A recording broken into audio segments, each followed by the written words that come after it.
like to invite you. If you have any question, you can go to this link. Like maybe if you have any question in the middle of my presentation, you can just go to this link, slides.app.goo.gl/AZY.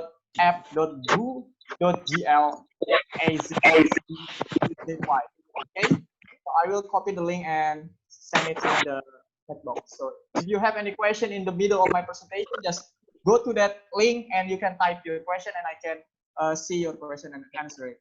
Okay, in the middle of my presentation, so it will make the time more efficient because I know that I don't have the forever time to do this. Okay, so this is about me. Okay, this is about me. So actually I want to introduce myself long and wide, but I don't have all the time to do it. So my name is Fajarudin Akbar. My students used to call me and my colleagues used to call me Mr. Fajar. I'm from Indonesia. And now I also teach online in some online websites. And I also in one of the, hello? So please turn off your microphone, okay? Okay, no worries, Mr. Juan. Okay, so I will, I will continue. Like I teach in one of the very best English course in my country, Indonesia. It's called Golden English. If you search it in Google or maybe like in Instagram or Facebook, you can just search it Golden English. So it's one of the very best English course in my country. I teach there. So I have some license and certification in brief. So I have more than this actually because I really enthusiastic in digital learning and teaching. So I'm a Google certified educator, Duolingo certified educator, Microsoft. I also have this certification from American English Educator Teachers, and I also have this certification from Cambridge and so on. So to cut the time, I will just go on to my first slide. So this is the first game that I will introduce you. So if you have ever heard about this one, about this website, you can just chat it in the chat box, say yes. Okay, everyone, have you ever heard about this one, Semantris? Okay, if you have ever heard about it, just say yes. Okay, say yes. But firstly, my voice is clear, right, Mr. Juan? My voice is clear, right?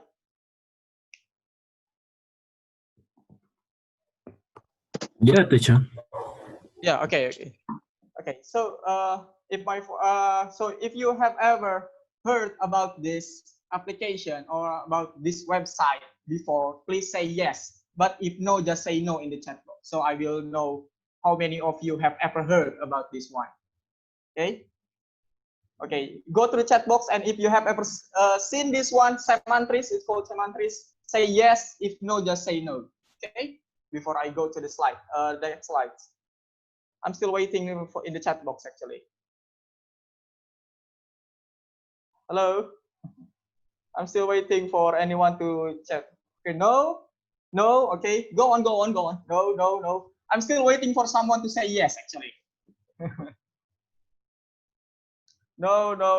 Okay, I will just start it then. Okay, so I will open this one. Okay, in my next my new tab. Okay.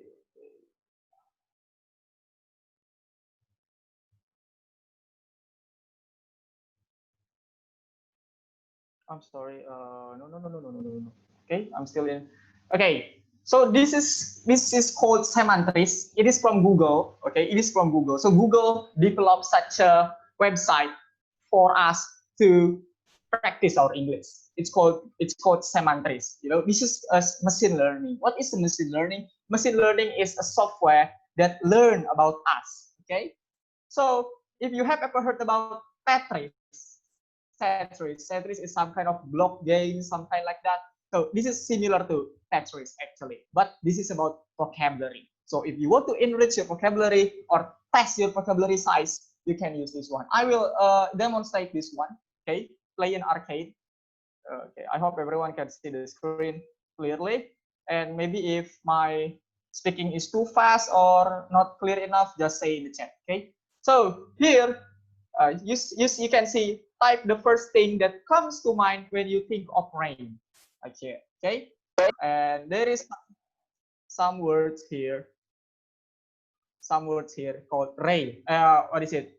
It's like, you know, blipping like that, rain. So you can type one word that related to rain. So can anyone recommend me a word that related to rain, please? Say it in the chat box. What do you think that related to rain? Okay, sleep. Okay, that's interesting. Cold, all right. Water, okay. Weather, okay. So I will choose water, right? So because it's the first one that comes to my mind. I will answer the water, and boom, it comes outside, and it will become a score. Okay, a score, something like that, score. So every time you enter a word that related to the word that bleeping, you know, bleeping, have a light like that, in the game, you will get a score. Okay, like frozen. Okay, how can we say what's related to frozen? Let's say ice. Okay, ice. It's come and it will become score. So on and so on and so on until you get the highest score. But make sure that these words don't exceed this bar. If it exceeds this bar, you will game over and you will have to start over. So you can test your vocabulary size using this website. It's called Semantris. Okay. If you have any question, just go on to this. Well, where's my slides? It's gone. I'm sorry. Okay, so you can just go on slidesapp.google.azdgy. Okay, so I can answer your question there. Or maybe like you can just ask in the chat box. I will try to answer everyone to what is it, by the time I present this, because you know we don't have too much time. Okay, so if you have any question, go in the chat box or maybe go in the slides.google.com. Okay, so that is for Semantris. Actually, I will just go to the next slides because I think it's enough to demonstrate. You can just try it yourself. Teacher, that's an app to cell phone. You can use it in cell phone or laptop. Actually, laptop, computer, it's okay. You can open it in browser, Google Chrome, Mozilla, Safari, your phone browser, internet. It's okay. Okay, so you can use it in both your phone and your laptop using your browser. Just search in Google Semantris. It will come in the very top. Okay. Okay, I will go on now. So that is for Semantris. Now I will go on. Okay, there's more question. Thanks. Okay, you're welcome. You're welcome. And this one is Epibot. Okay, Epibot and Boybot. Okay, if you have a problem, or maybe like if you are too shy to practice your speaking with a real human, you can try to practice your speaking to a robot. Okay, how you access it? Okay, so you can see the link here. So I will share this slide to you all. So if you want to find for the application or for the website, you can just click this blue text. Okay, so it will direct you to the website. So this Epibot and Boybot is almost same, but it's only, you know, the one is a woman and the one is a man. Okay, so if you have you are too shy but you want to practice your English speaking, or maybe you want to practice your listening, you can do it with Epibot actually. Okay, so this is Epibot. Okay, you can see here there's a box written "Say to Evie," or you can also choose microphone.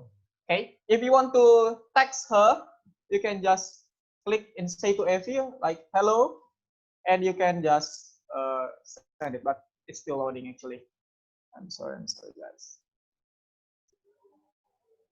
Okay, I'm trying to do this rather quickly actually. Okay, okay, because this is a free application, you know, free website, so they have a lot of ads. You know it, right? So okay, we're still waiting. So this robot is like Siri, Google Assistant. If you have ever heard about Google Assistant, I'm sure you have, you know, that Google Assistant, Siri, Alexa. Yeah, it's similar to that. But okay, like I will say hello. and I click say it, and oh, and he said that THX I hate U2. arrogant people. He said, you know, this robot. Okay, if I you hate can arrogant listen people. to the voice, yeah. Okay, she has a voice, and actually, she's kind of random. Actually, sometimes she knows about us, and she can talk, you know, relevantly. But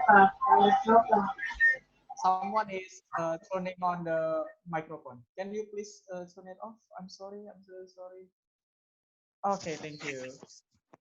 Okay, okay. Okay, as example, I will say to Evie. Okay, I will say to Evie. I will click the microphone. Hello, Evie. How are you?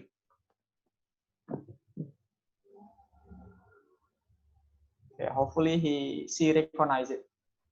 Okay, but no, maybe because of the connection. Okay, who is this? Anybody?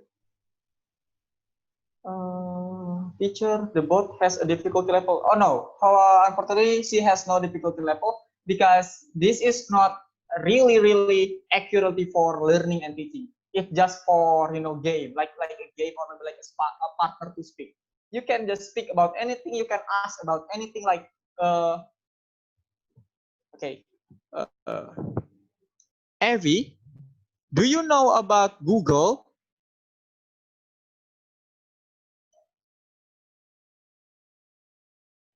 Okay. Okay, here is my text. Do you know about Google? And she replies, yes, I use it all the time. Like that. Okay. Yes, I You use can it all the listen to time. her voice. Like that. So you can practice your speaking. There is no difficulty level, and you can just say anything, but she only can speak English actually. So you can just text or use the microphone to convert your speech to text. Actually. So she will reply by speaking and also texting. So it's good for you to practice your speaking with a robot and also to practice your pronunciation. If your pronunciation is correct, the text that you say will be correct. Okay, it's for Epibot. You can try it. Epibot and also Boybot. It's almost the same. Yeah, it's actually the same. It's just the one is a man and the one is a girl. This one is from Cambridge. It's really new. It's still new. I got it from Cambridge. It's still new. It's for also for speaking. If you are planning to take the Cambridge English test, you can practice it with Speak and Improve. Okay, he is also a robot actually, but it's kind of different with the Evie and Boybot, where you can say about anything. In Speak and Improve, you will get some kind of text that you have to read, and you have to pronounce it correctly, and he will or it will kind of give you a score for your speaking, some kind like that. Okay, here you can see like check microphone and answer a question. Okay, like, welcome back. Do you want to check your microphone first or answer a question? Okay, so I will check my microphone if it working or not. Hello, hello, hello. So it should be here actually. Hello, okay. If it's at the top, it means that your microphone is working. Okay, so you can just start the practice. Okay, it's called Speak and Improve. You can try it. Okay, like you can click the next here. Next, start speaking. Start speaking. Okay, there is a button at the top of the screen. Yeah, I have allowed it actually. Okay, hello, hello, hello. Okay, so I will have to stop this.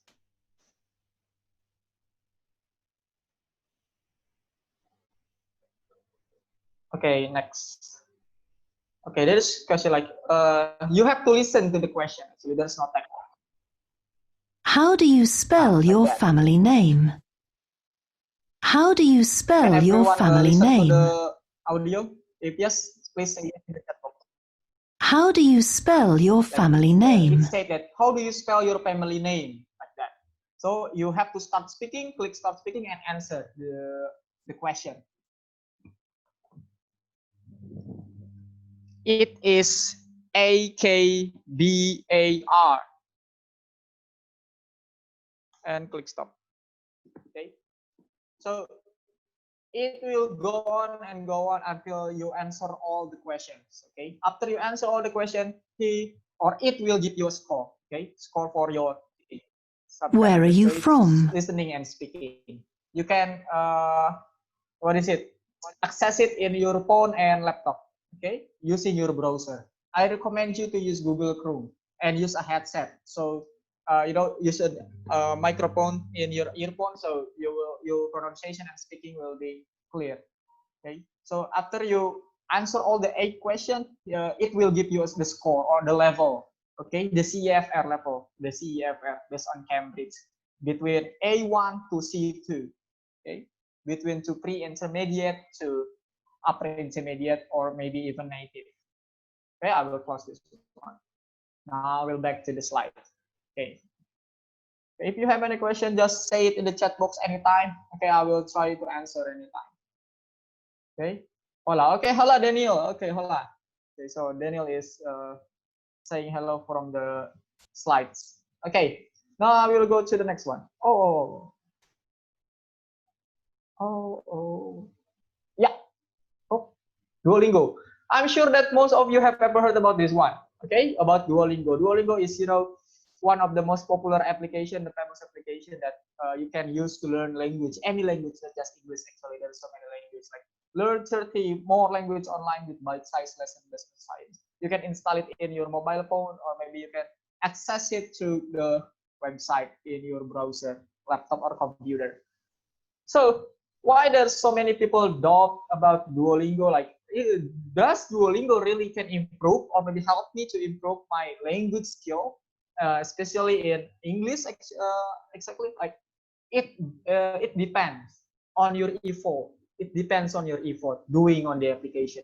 If you do this every day, at least an hour, at least an hour or 1 hour, it will at least help you to recognize translation based language, like between the meaning between your language and English, like that. So people little know that people only think that they can only access it through application, but actually you can also access it through your laptop or computer using the browser. Just click duolingo.com. Okay. Okay. Okay, so you will have a scoreboard here where you can, compete with another learners that learning the same language. Like maybe we are now learning about English, so it will compete you with another learners that learn English. So there will be some kind of spirit and enforcement that we have to get more experience and score in the application or in the game. I should say it's a game. Maybe like the weakness of this application is repetitive. Repetitive is kind of monotone or boring, that you have to do it level by level, even though that you have already good at it, that you have to still work on it level by level. As example, pria. Okay, pria is in my language in Indonesia mean man, like that. So you have to periksa mean checks. Okay, kamu benar, you correct, and continue, and so on and so on. A boy. Like this. And also this is translation. So what a boy? A boy in my language Indonesia, it's called seorang. Okay, is orang, mean one people, one people. And boy mean anak laki-laki, a little man. Okay, and check. And you're right. So the weakness of this application. Am I a woman? And you can also have listening, writing, speaking, and multiple choice. Okay, the weakness of this application, just like I've said, it's kind of monotone, boring, because you have to work it level by level. Even though that you have already good or mastering it, you still have to work it on it level by level, like that. So it's the weakness of this application. But if you think that you still have to enforce yourself to revisit everything, to relearn everything, even though that your pronunciation, this is my new account actually for this presentation, so I'm still just finishing 3 level. If you think that you want to repeat again and again your English, it's the most suitable application for you. Okay, it's called Duolingo. The next one, this is my favorite. It's called Elsa Speak. Okay, If Duolingo concerned only on translation and sometimes writing, Elsa Speak really concerned on pronunciation. This application is an AI. What is an AI? AI is an artificial intelligence. It's a robot where this application will recognize your pronunciation, will recognize your speaking, and it will give you the score and it will evaluate you and how to improve your speaking. So it will help you and it will help your teacher to what is it? I should say scoring your speaking or pronunciation. Actually, this application only available on mobile phone, yeah, Android or iPhone. It's okay. You can just install it on the iOS Store or Google Play. But it also has an extension in Google Chrome. Yeah, you can see the top right here. It's called Elsa Speak. It's called Elsa Speak. When you click this as a sample, click a word, you can see an icon. Okay, it's the icon of Elsa Speak, and you can click it, and it will give you the Worlds. phonetic and how to pronounce it. Worlds. And you can test your pronunciation here. World. World.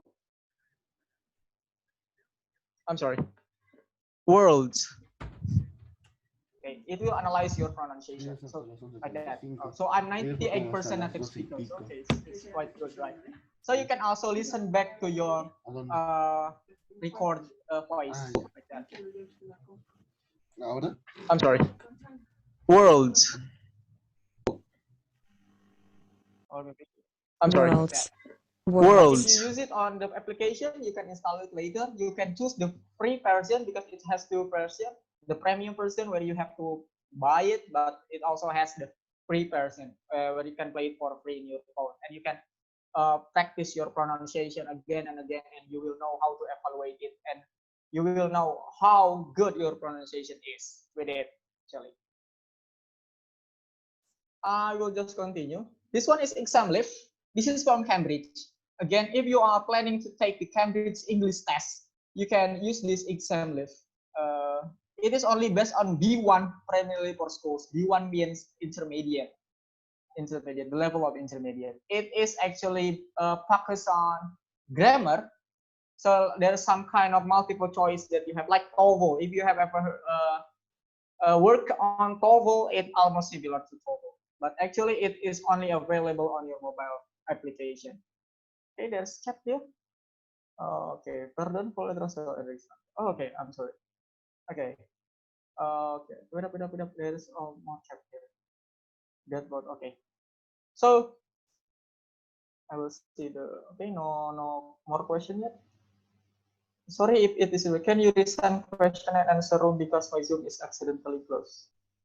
Question and answer room. Okay, you can just ask the question in the chat box. It's okay. You can also share it here. Yeah, slides.app.google.search.id. Okay, okay. I will copy paste it.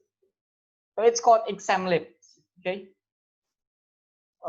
You can try it on. So it is focus on grammar and sometimes writing. Okay. It will only help you to do the Cambridge English test. You can try it on your application, mobile store, and Android or iOS. Quiz your English. This is really interesting. Actually, because this is really interesting and I want to show you, so I will have to change my camera because right now I'm using my phone for the video, so I will have to change my camera to my laptop camera, and I will show you my phone and I will open this application. So if you have ever played Hago is a mobile application where you can play game together with random people, right? This is almost same to Hago, but it is about English learning. Okay. Oh, so I have 15 minutes left. Okay.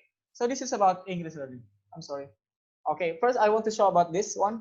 It's the ExamLift. Always my camera. So this is the ExamLift. Okay.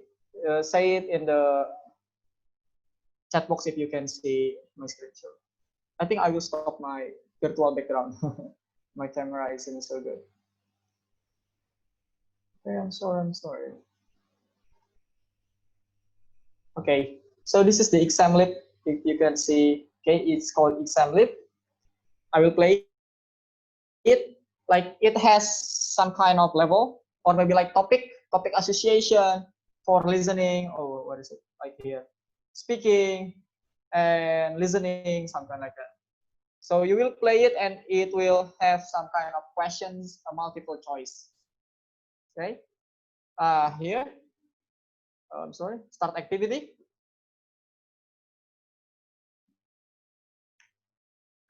Okay, let's do it. Like round 1, 2, 3. Okay, tomato, like this tomato. Called tomato. What's the question? So it's about, okay, it's about the plural and singular. Okay, like about spelling also. Explain. It's A or AI. It should be AI, right? Explain. But I explain. So it will help you for the spelling, vocabulary, and grammar, and so on and so on. Okay. And about the, what is it? Quiz your English. Actually, maybe I will try to join using my phone in the Zoom so I can share my phone screen. Okay, wait up, everyone. I'm really sorry for this inconvenience. If you have any question, just share it. Okay, if you have any question, just ask it in the. Actually, I have still more to say. There's still more free application, but okay. Okay. Okay, I'm joining the. So I will share my screen on my phone. Okay, so I will share my screen. Oh, unfortunately, I cannot share the screen on my phone, so I will have to be able to make it. Wait up, I'm really sorry, everyone. Okay. Oh, I'm sorry, I cannot enable. Oh, yeah, this one. Okay, I will share my screen in my phone.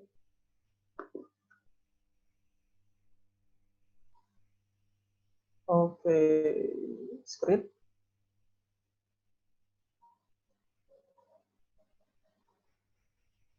Okay, wait up. If you still have question, just say it in the chat box for now. Okay, yeah, so this is my screen. This is my phone screen. If you cannot see it, just say it in the chat box. So I will choose the quiz your English. Okay, quiz your English. Just ignore my phone home screen. Okay, practice English with friend. So what is the most useful app that you use to learn language? Okay, I will answer it later. Okay, so we need you to log in again. Look like you have. Okay, so this application allows you to practice, compete your English grammar with random people. Okay, but you cannot chat or you cannot speak with them. You just compete with them. Like here, you can challenge. Okay, you can challenge or just play. Okay, challenge or just play. Example, I play here. I still have 15 minutes. Okay, I play here, and you can choose the level. You can choose the level. For example, I choose technology. I will click play, and it will search for an opponent. It will search for an opponent like that. Okay, if it is mystery, it means that it's a random people. When you have already play the game and defeat him or her, he or she will show the his face like that. You can click also or so on. So it's just multiple choice actually. So you can randomly challenge people in this application. Okay, I will just surrender here, and I will click the challenge. As example, maybe here Fabricio want to challenge Luz in this application. You can just search the exact nickname here. Maybe I want to challenge John, the name, the person that name with John. There will be so many people like Coach John, John Smith, John Smith. I will can just challenge him, and there will be a notification for him that I challenge in this application. So that's for quiz your English. Okay. I hope you can try it later because I don't have forever time. Okay. Okay, I'll stop my screen now. I will share my screen again on my laptop. Okay. Okay, maybe first for Fabrizio. Fabrizio Perez, if I correct. So there is no Yeah, teacher, it's fine. useful, the most useful. Okay, okay. There is no the most useful application actually. It is depends on us as the learner. If we can, keep up our passion, keep up our spirit in the learning, you can use any application to improve your English. But yes, there is some certain application that allows you to only focus on certain skills. Like you can use Elsa Speak for pronunciation and speaking.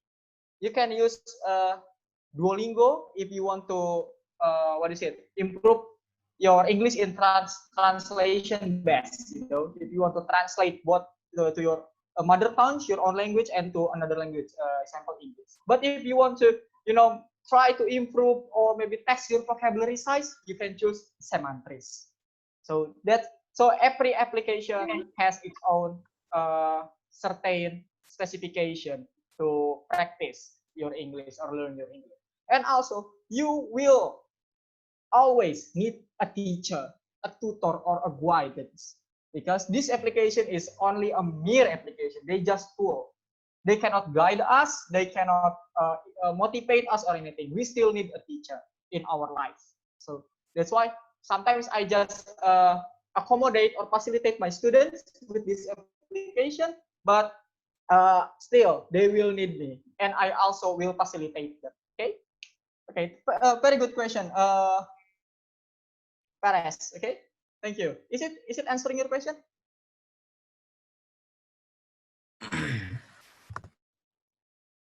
Okay, all right. And Google Assistant.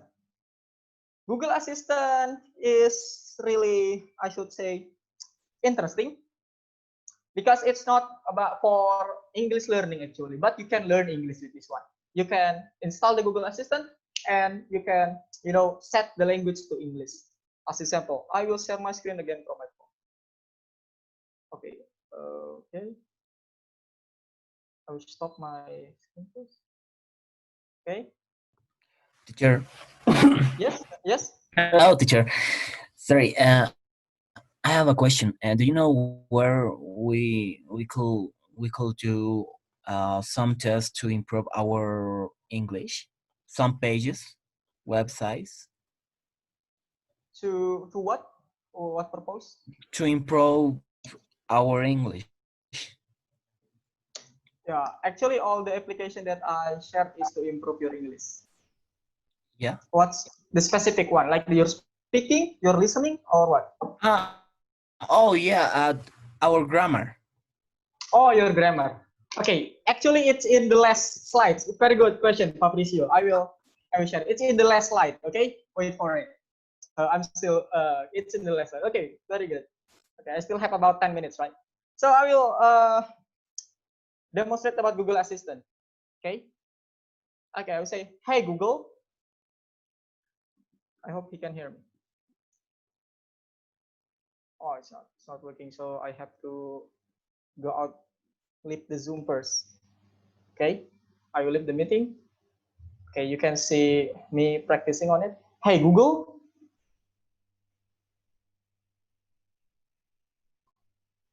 Can you tell me a joke? How does a computer learn new things? Bit by bit. Let's have a conversation, Google. That's my favorite thing to do.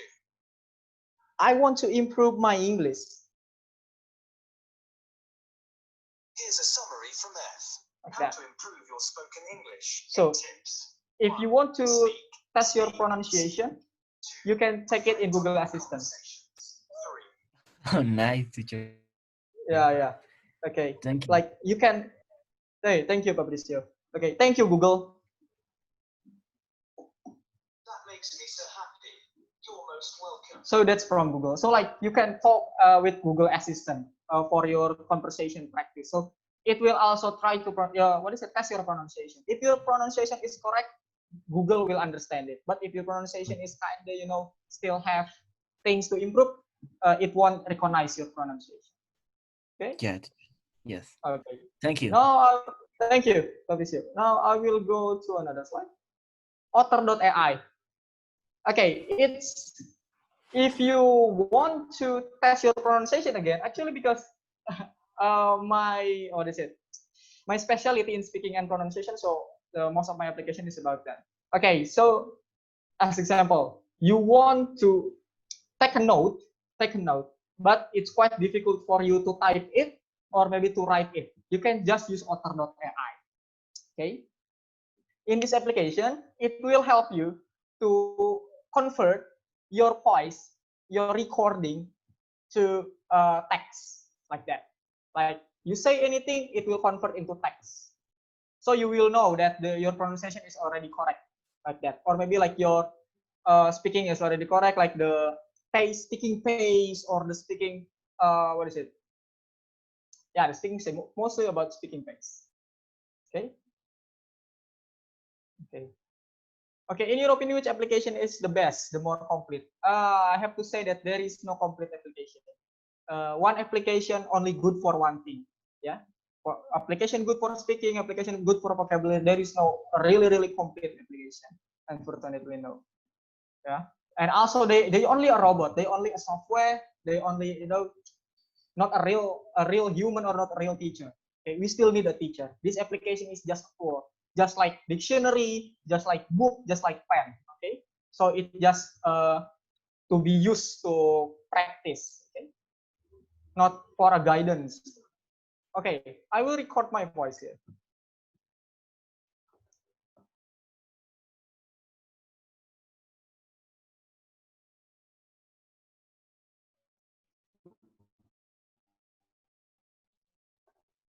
Hello, good morning. This is Mr. Fajar speaking. All my speech will become text here. It will become a note like that. Okay, but maybe because of the connection, there is some problem.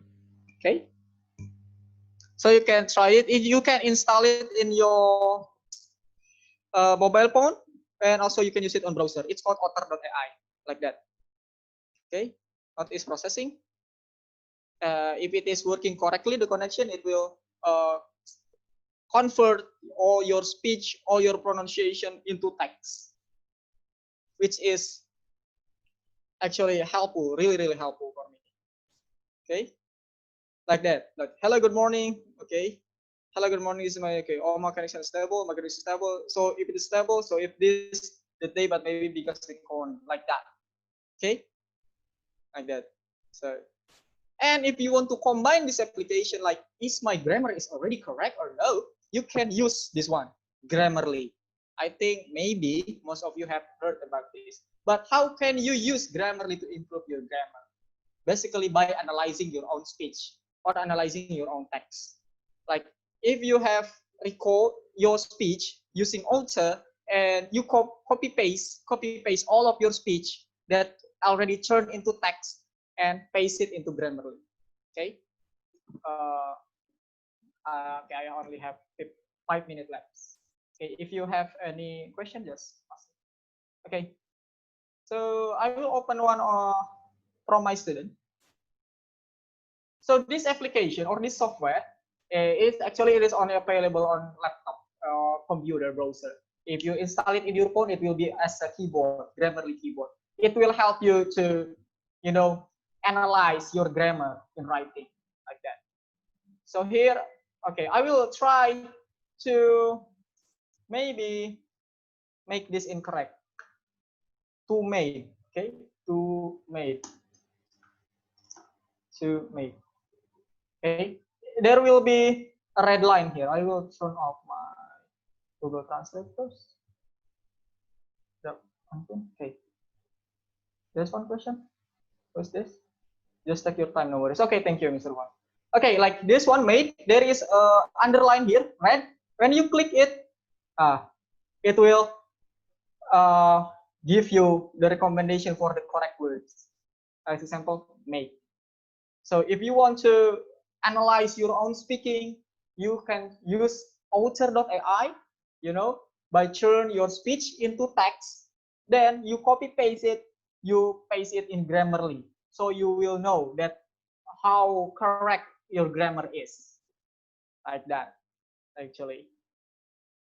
Okay, so any question? Okay, I think that's for question. Oh, lyrics training. I'm sorry. This is the last one. Okay, Fabricio, you can ask. Teacher, you are teacher in which country? Sorry, Indonesia. Indonesia. Okay. Do you use some of these applications in Indonesia with your students? And what is the most useful to you with your Okay, studies? I have a lot of classes, like from the beginner to English for specific purpose class, or only speaking class, TOEFL preparation, IELTS preparation. So I use the specific application for the specific purpose. As an example, if they want to improve their speaking, I will recommend them to use Elsa Speak. If they want to write in IELTS writing, I will recommend them to use Grammarly and analyze it. And maybe they want to improve their listening for the TOEFL test, I will recommend them to use this one. It's lyrics training. Okay, it is available on Play Store, and so maybe you have, familiar with fill in the blank. Like your teacher is, giving you or playing a song, a music, then you have to fill in the blank like that. So this application allows you to do that. While you listen to the music, there will be some blanks that you have to answer or fill like that. Okay, I will demonstrate it. Are you language teacher? Yes. Okay, this is just a survey. Okay, play now. So you can choose your own song, like maybe Taylor Swift or what it is, like that. Then there's also level like beginner, intermediate, and there is a description here. Beginner, fill 24 random words, fill 59 random words, 100 random words, and so on. And expert, fill all the words. So you have to fill all the words while the music is playing, like that, for the lyrics. Okay. Okay. Okay. Thank you, Aldino. Okay. So Aldino is one of my students. Okay. Okay, I hope it works very well for the connection. Okay. So this song is Black Sultan, Happy Anywhere? Oh, actually, I have never heard about this one. So I will just try. Okay, it is available on Play Store. Okay, okay. Please, let's continue, please. Okay. Okay, no. Yeah, I have a problem in the connection. So yeah, so it will be like fill in the blank, but in your phone, okay, in your phone or maybe in your computer or laptop, the song or the music will play, and there will be some text that blank that you have to fill it up, by typing. So it will practice your listening a little. So it's practicing. So I think that's all actually. I think that's all. For if you have any questions, you can ask me. I will try to answer. Okay. I have a question, teacher. Okay. Please. In your opinion, which application is the best? I mean, the more complete to practice grammar, listening, reading, and write. Yeah. Unfortunately, I haven't found that all complete application. Like each application have their own ability, because it's quite complex to create some kind of application that complete all the skills, like in grammar, in speaking. So you have to use more than one application, and you have to focus like, what do I need to improve, like that. As an example, I need to improve my speaking more. So you focus on that speaking first, like 1 month or 2 months, or maybe you should ask your teacher, ask your guider, like as your tutor or like that. So you still need teacher to guide you, like that's why actually I have recommend to Mr. Juan to have this training for the teachers, like that, together with all the teachers. So yes, there is no complete application, unfortunately. You have to be focused on what skills do you want. And my opinion and my Sorry, teacher. hello. Yes. I have a question. For you, Yes. Yes. what? Okay. For you, what was the fast way to learning English? Okay. The fast way to learn English. The fast way is to learn English by keep learning on it. Actually, you know, I've been learning English because English is not my first language, and also English is quite uncommon and unfamiliar in my country. I mean, took me about 10 years to learn English before I know this kind of application. But if you learn it every day and you focus on it, focus on everything that you learn, you can get it as fast as you can. It still depends on our motivation, our effort in learning, and also our respect to the teachers or the tutor. Still, teacher is our guidance. Okay, I think that answered the question. Okay, thank you, teacher. Thank you. Okay, thank you. I'm really glad. So, any more question? Teacher, Okay. hello. Hello, hello. Yeah. Teacher, which application will be better to improve vocabulary? Okay. If you want to improve your vocabulary, you can use whether Duolingo or Semantris. Duolingo is translation based. You know, it's like dictionary. Test your translation like that. Duolingo. I will recommend Duolingo if you want to expand your vocabulary. But if you want to use Duolingo, you have to be patient because sometimes it's boring. You know, you have to do it repetitively again and again. It's slow if you want to use Duolingo. But if you want to test your vocabulary size, you have to use the Semantris. It's kind of like gamified, so you can use Semantris to check your vocabulary size. And other than that is by reading. Yeah, it's the most helpful way. Okay, thank you. Okay, you're very welcome. Teacher, good morning. I have Yeah, a good morning. Good morning. Teacher, if I want to improve or learn more about phrasal verbs, what application can I use? Okay. Okay. Phrasal verbs. If you ask about phrasal verb, there will be two ways. Like the phrasal verb in only vocabulary, where you have only to write it, or maybe like the phrasal verb in speaking. If you want to use the phrasal verb in speaking, I recommend you to use Elsa Speak.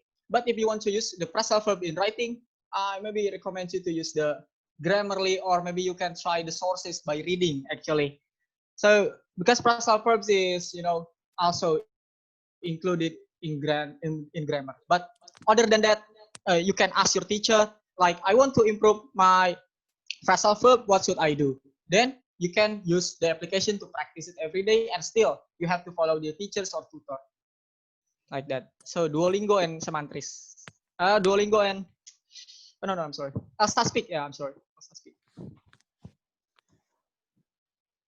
Hello? Is it answering your question? Yes, teacher. Thank you. Thank you very much. Okay. Teacher, good morning. Okay. Hello? Teacher? Yes, Yeah, teacher.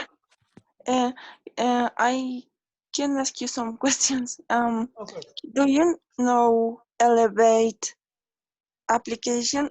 Because I found this application and I think so. You just have to pay for this application. What about you? Do you know this application, teacher? What's the name? What's the name? Elevate. Can you type in chat box? Okay. Type it in chat box. Okay, so I will try to search for it. Okay. Someone is annotating. Okay. Thank you. Can I spell? Is spell. Okay.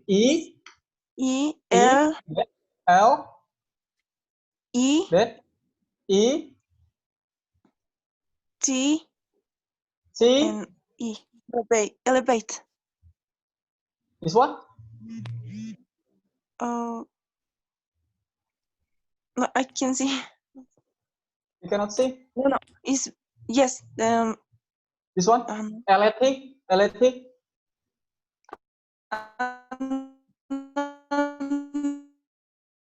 I think, No, oh, elevate, it's elevate. Okay, okay, elevate. ELEB. Yes. Okay. Yes. Yeah, I got it from the chat box. Yeah.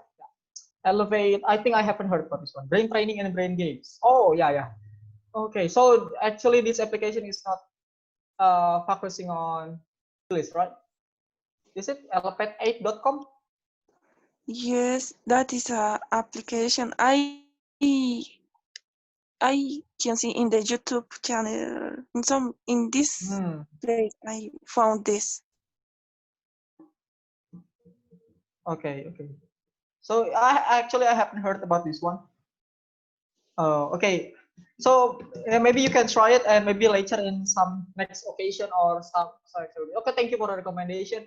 If you want to get this slide, you can go to what is it? Scan this QR code and or go to bit.ly LPEAA underscore CEC. Okay. If you want to go to find me, you can find me on Instagram or Facebook, Fajarudin Akbar. Okay, I will type it in the chat box, or I will share it to Mr. Juan. Okay, okay. Thank you, everyone. Thank you, Mr. Juan. Thank you, CEC English Lands. I'm really glad to be here. Once again, all of this presentation that I shared to you is only application, is only a robot. Okay, you will still need to learn from your teacher and guidance. Thank you. Thank you, Mr. Juan.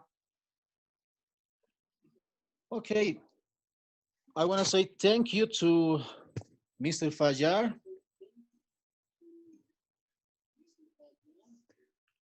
I'm very glad to have you. Thank you for this.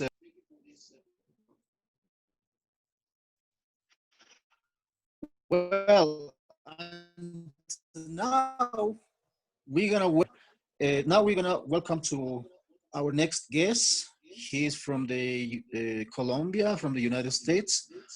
Okay, Paulo Montenegro is a highly experienced teacher as well. And please, teacher, I want you to welcome to this webinar event, and also to the students. Thank you for this participation, please. Hey, thank you, Juan. Mr. Fajar, amazing class. Thank you. And for everyone, good morning. My name is Paulo Montenegro. I live in the United States, so you're gonna see like a different accent from the previous teachers to my accent. And that's just because just like in South America, you go to Argentina and they have some accent. You go to Colombia and they have a different accent. You go to Bolivia and different accent. All right. The only difference that I see here is that yo también hablo español, también pues hablo bien español, entonces podemos usar una combinación entre español e inglés para seguir aprendiendo, ¿sí? Si alguien tiene una pregunta, if any of you guys have a question, just let me know at any time. Don't bother to interrupt. You can just ask the question and I answer the question and we're gonna keep moving, all right? As of right now, do I have any questions? All right, cool. So the way I teach English is by a method called comprehensive input. And what is that?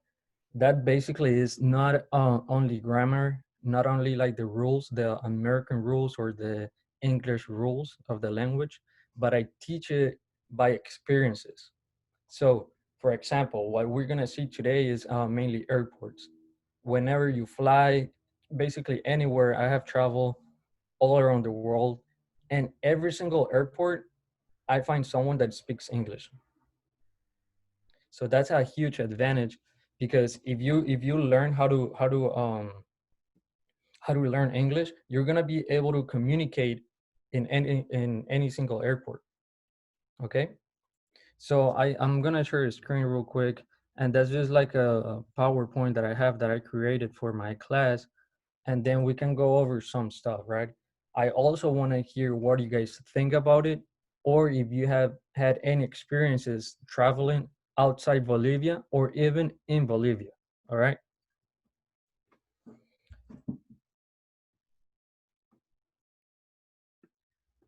Teacher? Yeah. Hello, teacher. Yeah, hello. I have question. Well, um, I want to know if you learn English in Colombia or in USA. In the USA. So I've been here since I was about 8, 7 years old. So I moved here when I was pretty little. And but that's the thing. I moved to Miami, from Colombia to Miami. So the way I learned English, it wasn't because I was going to school. It was because I was going out with my friends and they taught me how to speak English. So that's the same way I'm trying to teach you guys, or I'm trying to teach my students to learn English. You know, it's not by repeating 100% what you hear. It's just by getting used to delivering a message and comprehending a message. Cool. Yeah. Yeah. But do you had classes of English in Colombia?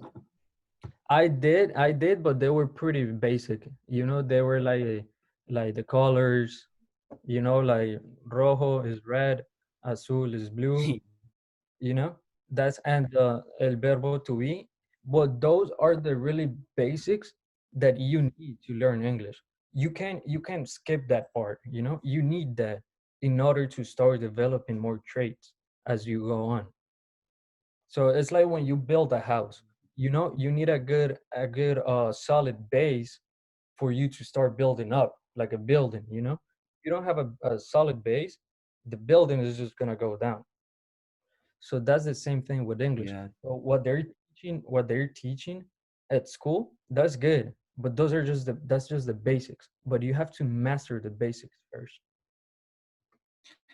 Yeah, teacher, but I was wondering if maybe do you know if exist some difference in the way of teaching in between Colombia and the USA? Oh, well, what do you mean? Can you repeat that question again? If exist some difference in the way of teach between Colombia and USA? Yeah, 100%. Yeah, because in the USA, most people speak English. In Colombia, they speak Spanish, right? So the way they teach it is 100% different. Also, um, in Colombia, you only see one class of English. You know, in the USA, is all your classes are in English. And also, it depends where you go. If you live, in, let's say, in Miami, if you live in Los Angeles, in California, it's gonna be more Spanish, but in other places, it's gonna be English 100%. Did that answer your question? Teacher, yes, yes, thank you. But you feel the difference about the accent in different cities in USA? Yeah. So let's say how far is La Paz from Santa Cruz in Bolivia? Yeah, too far. It's far, No, right? So in La Paz, they're yeah, gonna use different words or maybe have a different accent than in Santa Cruz, correct? yeah, Same yes, here. Same yeah, here. teacher. Same here. If you go to New York and you're from Miami, you're gonna see a difference. If you go to Los Angeles and you go to Chicago, you're gonna see a difference. But this is the thing. This is the thing that you gotta think about. If you're Bolivian, right? You guys are from Bolivia. If you go to Colombia, are you gonna be able to understand what other people are saying? Yes or no? Yes, Yes. yeah, teacher. It's yeah, there exists more a big difference between the speech way. Now, Yeah. Yeah. But you're still going to be able to understand what they're saying. They yes, might use different words or have a different accent, but Spanish is Spanish. You're gonna understand what they're saying. The same thing yeah, that happened to me when I went to England is a different English, but I'm still able to communicate with them. Cool, because the roots, the basics are the same. Okay. yeah. Any other questions? Thank you, You're I welcome. have a thank you, teacher. question, teacher. Yeah. How long did it take you to learn fluent English? Okay, so let's see. Let me give you an accurate answer. So I'll say, so for me, it took me about 3 or 4 years. Yeah. But the last 2 years, I was really practicing every single day. You know, the first two was like I'm getting the basics, I'm getting to start watching movies. You know what they say, watch movies, read books, or read the newspaper, you know, like almost every professor says that. And I can't speak for myself because that's what happened to me. That's what I started doing. So I was going to the movies, watching movies in English. I was reading books. I was doing all these things to get familiar with the language. And then I started practicing um, talking, speaking. But I want to say something real quick. There's 56 people in this class right now, including all of us included. This right now is what you guys have to do to start learning English. So if you are in this class, you're already doing way more than other people to start learning English. So this is what you have to do. I joined the class yesterday as well to see how it was set up. And I just joined to see the class from what is it, Mr. Fajar. And all that knowledge, all that information that they're giving you is pretty accurate. It's pretty good. So it took me 4 years. It took me 5 years, let's say. But you guys can cut it to 3 years. And this is the reason why. The reason why is because English is the most spoken language in the world. So many people say it's Chinese. Well, it's because China has like more than 1 billion people, right? But English, almost everyone wants to learn English. So there is a lot of content on the internet. So you can watch videos, you can read, you can play games, you can download free apps. There's a lot of things you can do to minimize that time I taken from 5 years to 3 years or 2 years. Okay? Okay, thank you. Okay. I want to ask you though, how long did it take you to get to this point? What did you? How long did it take you to get to this point? So how long have you been learning English? This is my second year.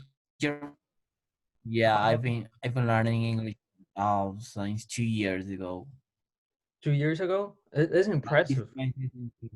Learning English. That's Me pretty too. good. You too? Yes.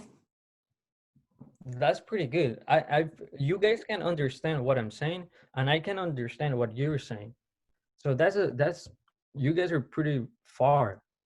Now the only thing you guys have to do is to start learning vocabulary, because if you don't know vocabulary, how are you gonna maintain a conversation, like a solid conversation? You know? But pretty good, guys. Pretty good. Any other questions? Teacher, Mm-hmm. I have a question, please. Good Yeah. morning. Good morning. Do you know about the some technique? No, is how do you say that? Methods for learning really fast the language, because I listen. You can in some places there they say you can learn very fast, or she can use some methods for learn in just 3 months. And I don't know what methods they use for that. Do So you know? yeah. So what I've noticed is that people that say you can learn English in 3 months, like super fast, they're Yes, trying or to 6. sell a course. They're trying to sell a class. In my opinion, and what I have experienced so far, what 7 years now, is that it takes time. It takes time. So every day it adds up a little bit. Every day you learn something, it adds up. But in 3 months, unless you already have like the set basis and you go live with people that only speak English, maybe yeah. But other than that, I don't think so. And why? And this is the reason why. The reason why is because in South America we speak Spanish and Brazil Portuguese, right? we are surrounded by Spanish 24/7. We go to the store, Spanish. We go to the hospital, Spanish. We go to the, I don't know, church, Spanish. So it's pretty hard to learn English in 3 months because everything you're hearing is not English, it's Spanish. So if you want to cut the time to, let's say, a year, I'm positive that you can do it, but you got to put in the work. There is a website. Maybe I don't know if you guys are seeing my screen. Hopefully you guys are. Are you guys seeing, what are you guys seeing on the screen?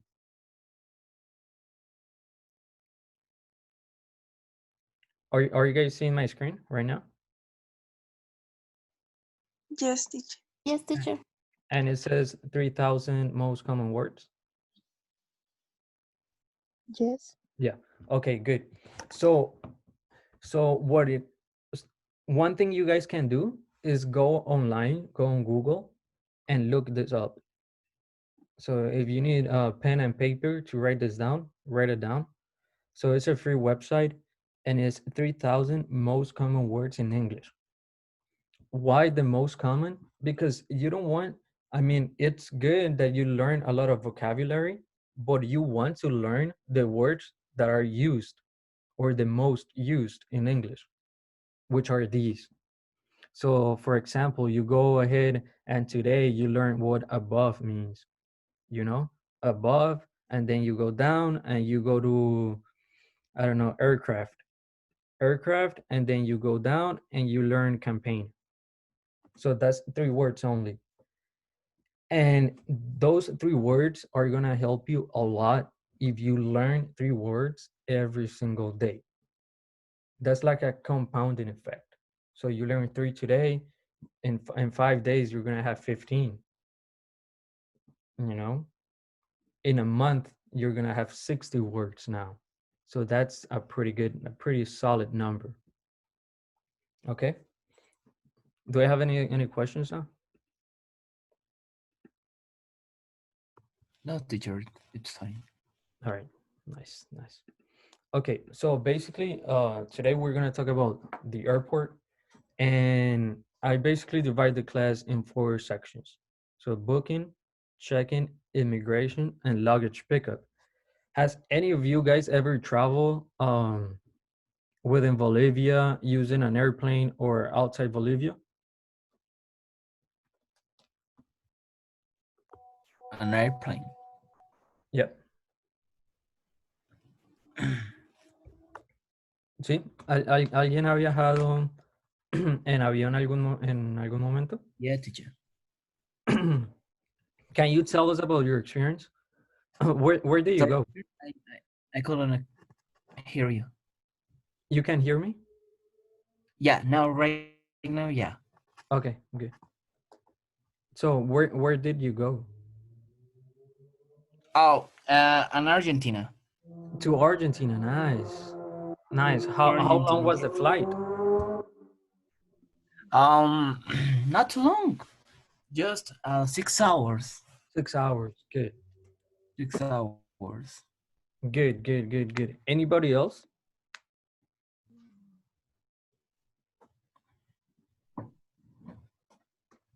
No? Okay, so we're gonna go ahead, and this is basically the lesson for today. And why the airport? It's because what I was saying before. In almost in every single airport, there's gonna be someone that speaks English. So that helps a lot to know it because you're going to be able to communicate with other people. And I'm gonna teach you some words today that are key for you to be able to move around the airport. And I have this image right here that we got it from ElfNet, and it's basically some keywords that help to make your process easier. So like pilot, you get seat, airplane, airport. So maybe these are the words you might learn today. If you want to, you're gonna learn 3 of these words, and then you're already going to become more familiarized with the airport, you know?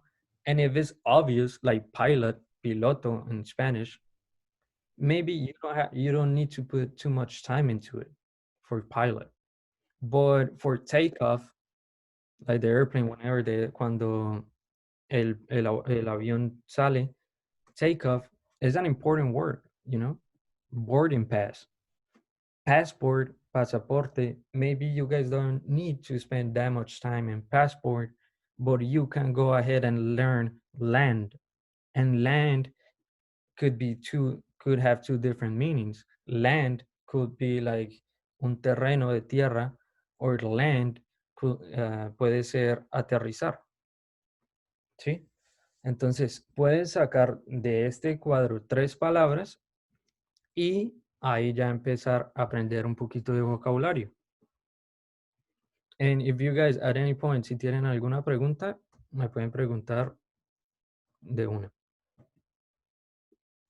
Aquí hay una conversación in this, whenever you start learning something, you have to repeat it that way it stores in your brain correctly.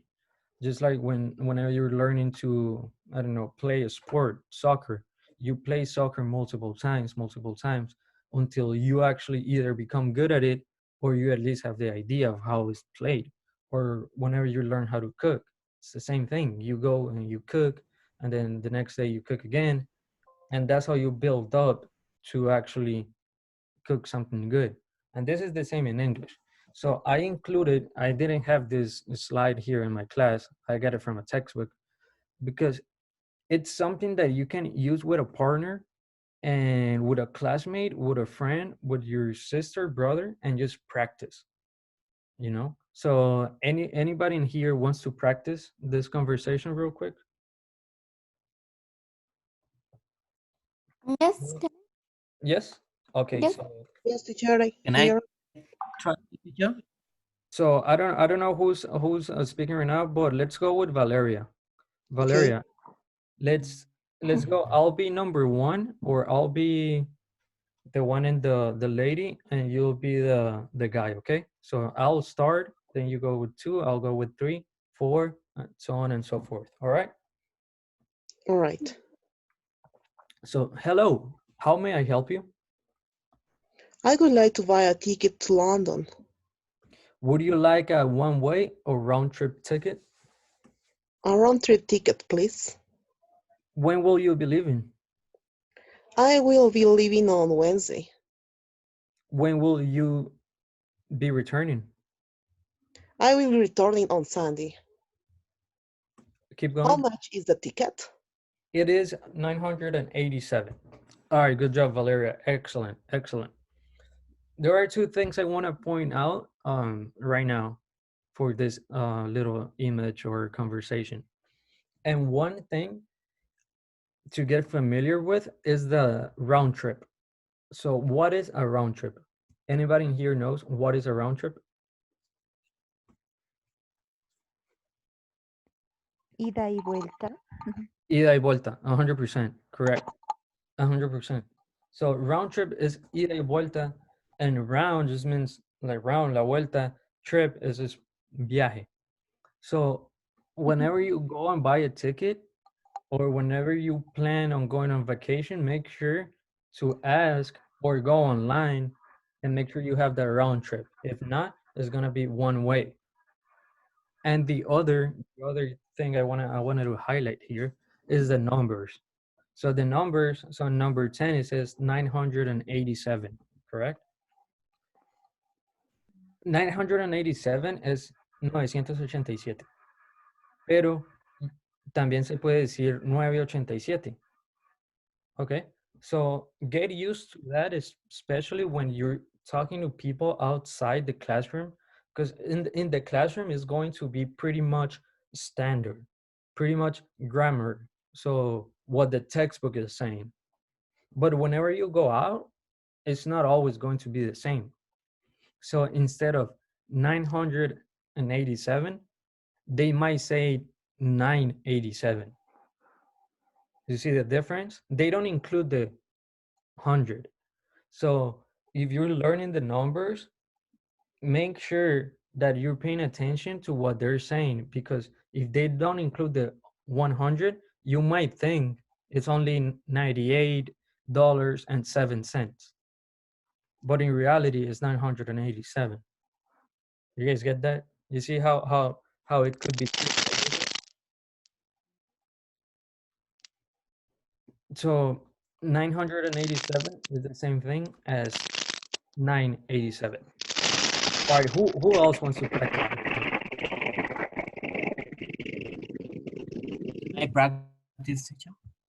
Okay, so you want to practice? Okay, go ahead with one and I'll answer you with two. Okay. Hello, how may I help you? I would like to buy a ticket to London. Would you like a one-way or round-trip ticket? A round-trip ticket, please. When will you be leaving? I will be leaving on Wednesday. When will you be returning? I will be returning on Sunday. How much is the ticket? It's $987. All right, perfect. Awesome. Good job, Fabricio. Good job. Excellent. So this is the thing I wanted to show you guys, this little conversation, how you guys can practice at home or with a friend. Also, pay attention to number 8. Is it starting to include the days of the week? So Sunday. So that's one thing they taught me in Colombia. Es algo que se enseña normalmente en los colegios, los días de la semana. But we might not even pay too much attention to that because we think it's easy. You know, Monday, Tuesday, Wednesday, we think it's easy. But it's something that we really have to learn if we want to have a fluid conversation.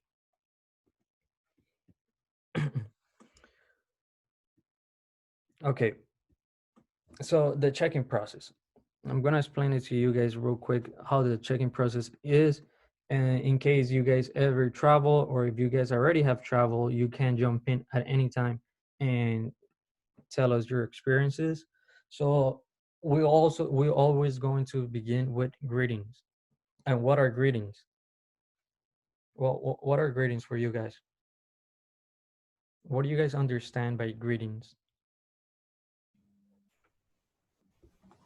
Saludos. Right? Saludos. Is that the same as despedidas?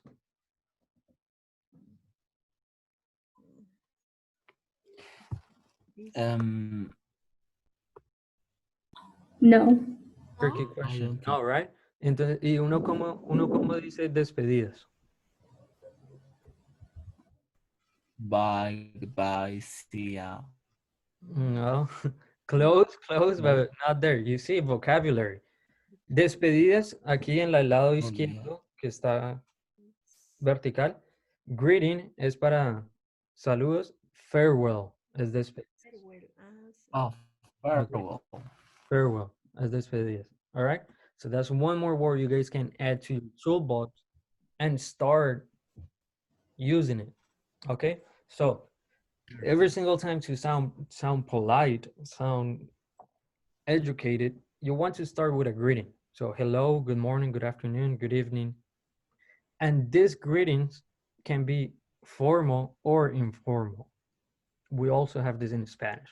In Spanish decimos buenas tardes, buenos días, buenas noches, pero también podemos saludar o despedirnos de una forma no tan formal, que me imagino que aquí todos sabemos. On the check-in process, you're also going to add your destination, where you're going. And that is when we start using the going to, okay? The bags, flight number, connection, gate numbers, and door are more pieces of vocabulary that you need in order to make the check-in process easier, okay?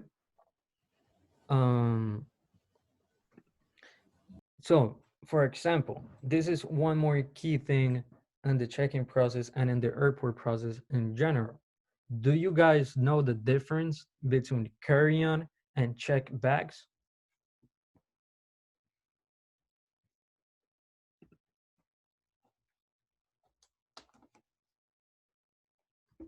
Anyone wants to give it a try? The difference between carry-on and checked bags?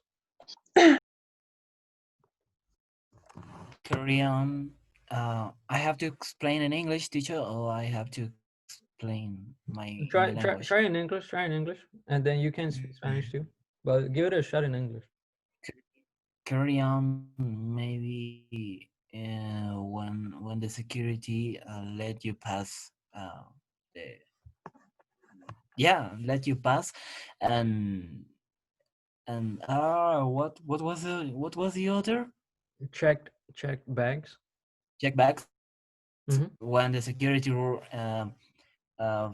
find in your bag if you have something illegal. Close. Maybe. You're pretty Oh, close. yeah. You're pretty close. Anybody else wants to help?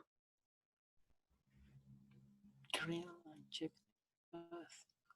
Carry on is like continue. Ooh, you're almost there as well. You're super close. Están cerquita. Okay. Okay, so this is something key in the airport as well. Carry-on is like your book bag, you know, like the small bag.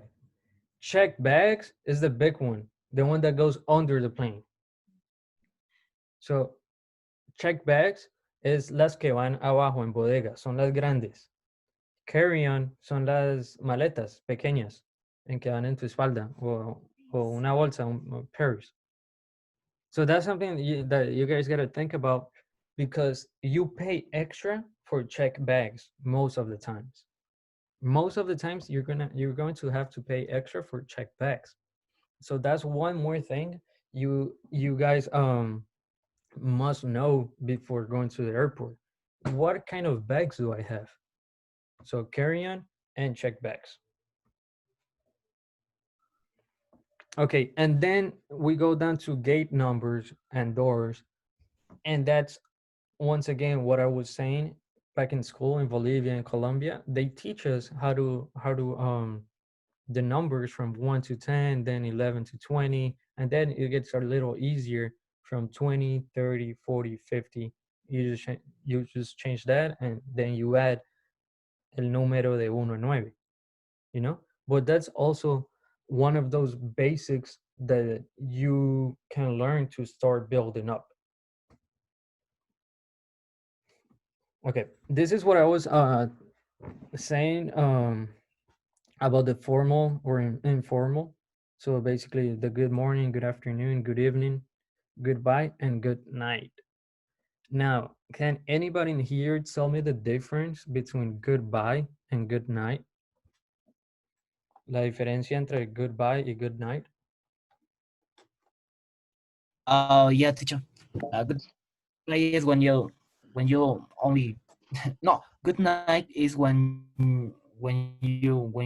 you despedir. Okay. ¿Cómo digo? Sigue. Goodbye. Ya lo voy a decir en español, perdón. Dale. Teacher.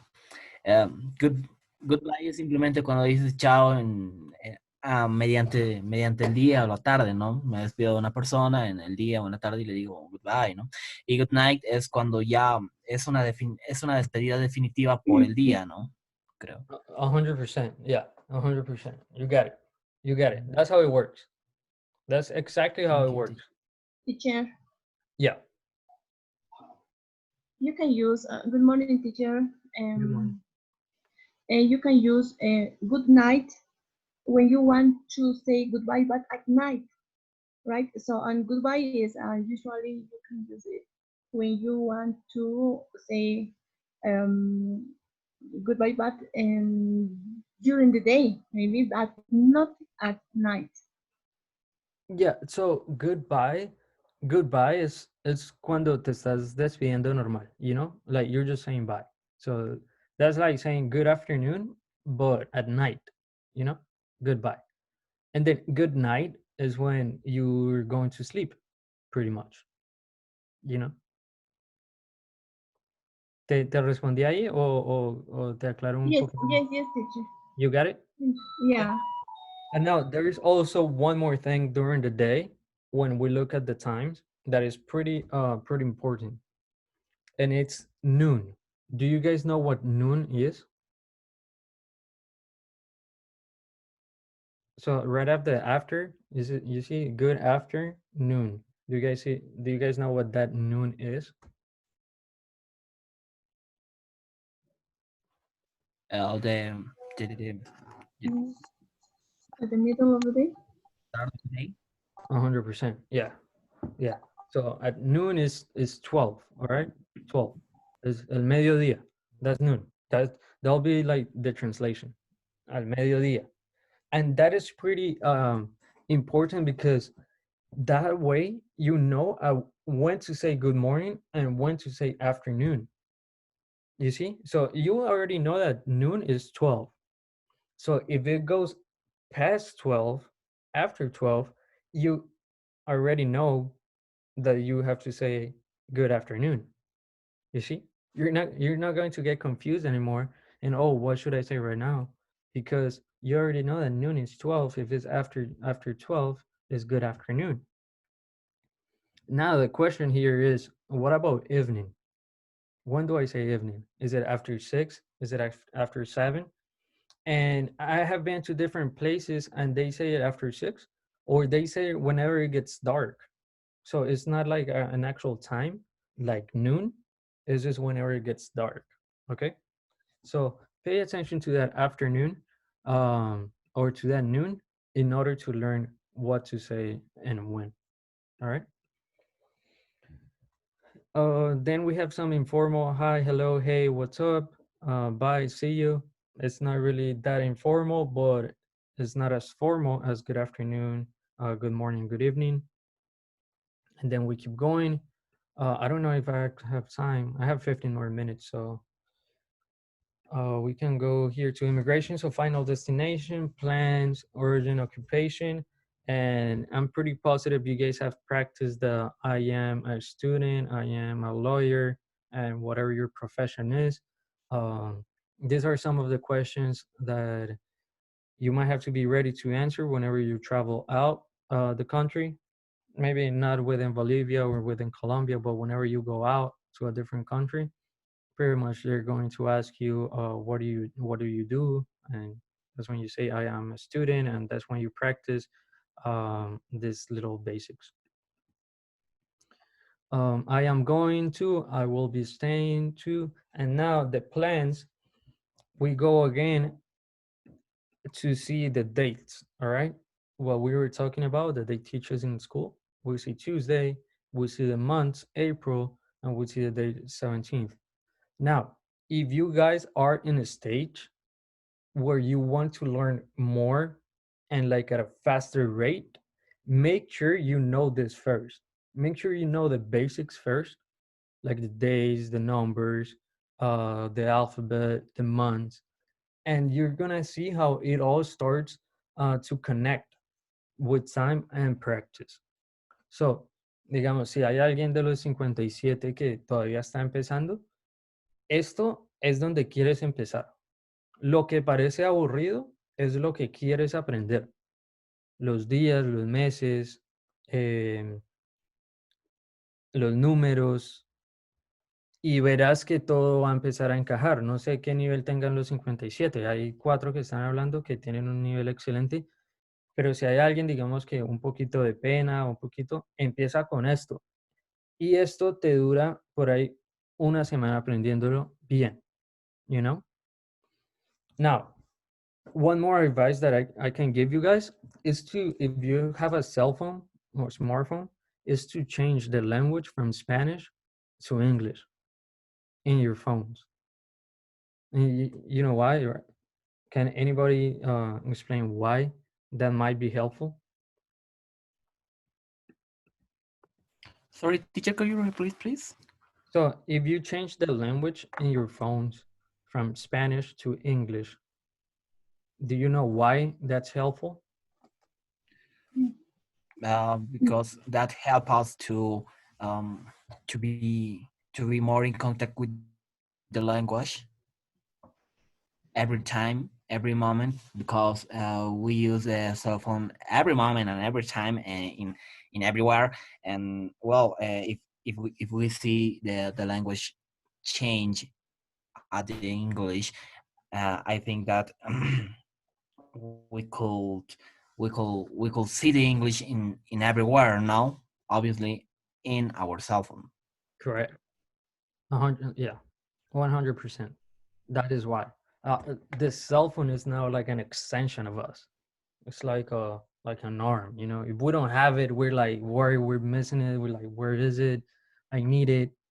Well, we can start using that as our advantage, like to our advantage, you know. Yeah, and not only the cell phone, also we can change the others application, something like the Facebook, the Instagram, and another one, or maybe use another applications like Duolingo or something or something like that in the internet. Just for example, the Google. Correct. Now, I have a question. How many of you guys have your phone or Facebook, Instagram in English right now? Me. You have it in English? Me too. Yes, teacher. Me too, teacher. Perfect. Yeah. It's better to know more words.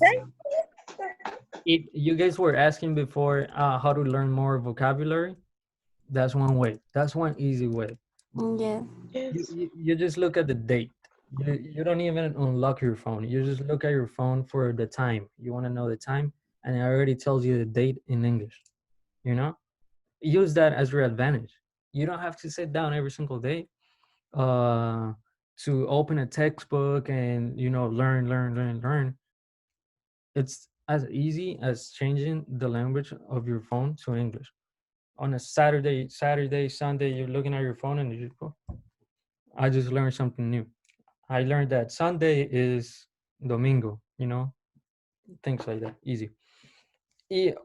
Another thing to keep in mind, if you guys look at the plans, the second bullet, it says 17th, but it has a TH at the end, correct? Yes. ¿Alguien me puede decir qué es ese TH? Oh, the number, the ordinary numbers.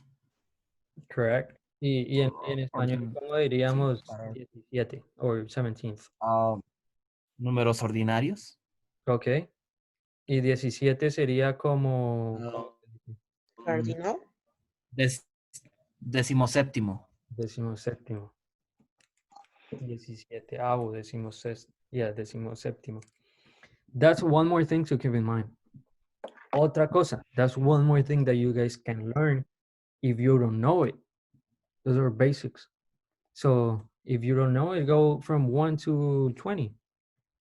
You see, 1 to 20 using those numbers, and you're gonna see that you start with first, and you go to second, and you go to third, fourth, fifth, sixth, seventh, so on and so forth. And some of those numbers they're not always going to end on TH. You know, they're not always going to end on TH. So that's when you need to take notes of when it changes and how to use them. You see, that's what, like I said before, more tools to your toolbox. The baggage claim, basically, if you need your bags, if you lost your bags, if the airplane crew lost your bags, these are just more scenarios that you can practice at home or you can get familiar with to start adding more tools. All right, and especially versus baggage, like know what the word means. Claim is a verb. One more verb that you can learn. Where can I get my bags? Those are questions for airport employees. I can find my bags, so on and so forth. All right, and that's key whenever when we were talking about checked bags and carry-on bags. All right, I think my time is up, but I want to open up the floor real quick for questions. either in Spanish or English. If you guys have any preguntas en español o en inglés, el tiempo es de ustedes, me avisan. Me voy a quedar aquí unos 5 minuticos más. Teacher, Mhm. do you teach in USA oh, do you teach in no, obviously no, sorry, but yes, no, obviously no, but could you tell us some difference between the teach way of in USA or in Latin America about this language? So the way they teach it, so here in the US, like I said before, is a little different because if you're in school, like high school or middle school, en español como en el colegio, de primero a 11 o 12, it's different because you're going to see every single class in English. So you're gonna learn vocabulary from different classes. Now, when it comes to English itself, here I've seen and I've noticed that they try to teach more based on experiences. So, for example, they tell you, imagine that you're going to buy a supermarket or that you work at a supermarket. How would you talk to your customers? You know, imagine if you're a nurse, how would you talk to your patients? And they give you some keywords and then you can add them up, you can match them and start building conversations like that. In Colombia, at least, I don't know how Bolivia is, but I know from Colombia, because I lived there. In Colombia, it's more days of the week, colors, more read this paragraph and tell me what you think. It's not as practical, you know. It's more the basics or the basis and grammar, a lot of grammar. They teach you all this stuff, but here is way more practical, way more realistic in my opinion, and I think that's just a little bit better. Did that answer your question? Thank you, teacher. Mhm. ¿Otra pregunta más?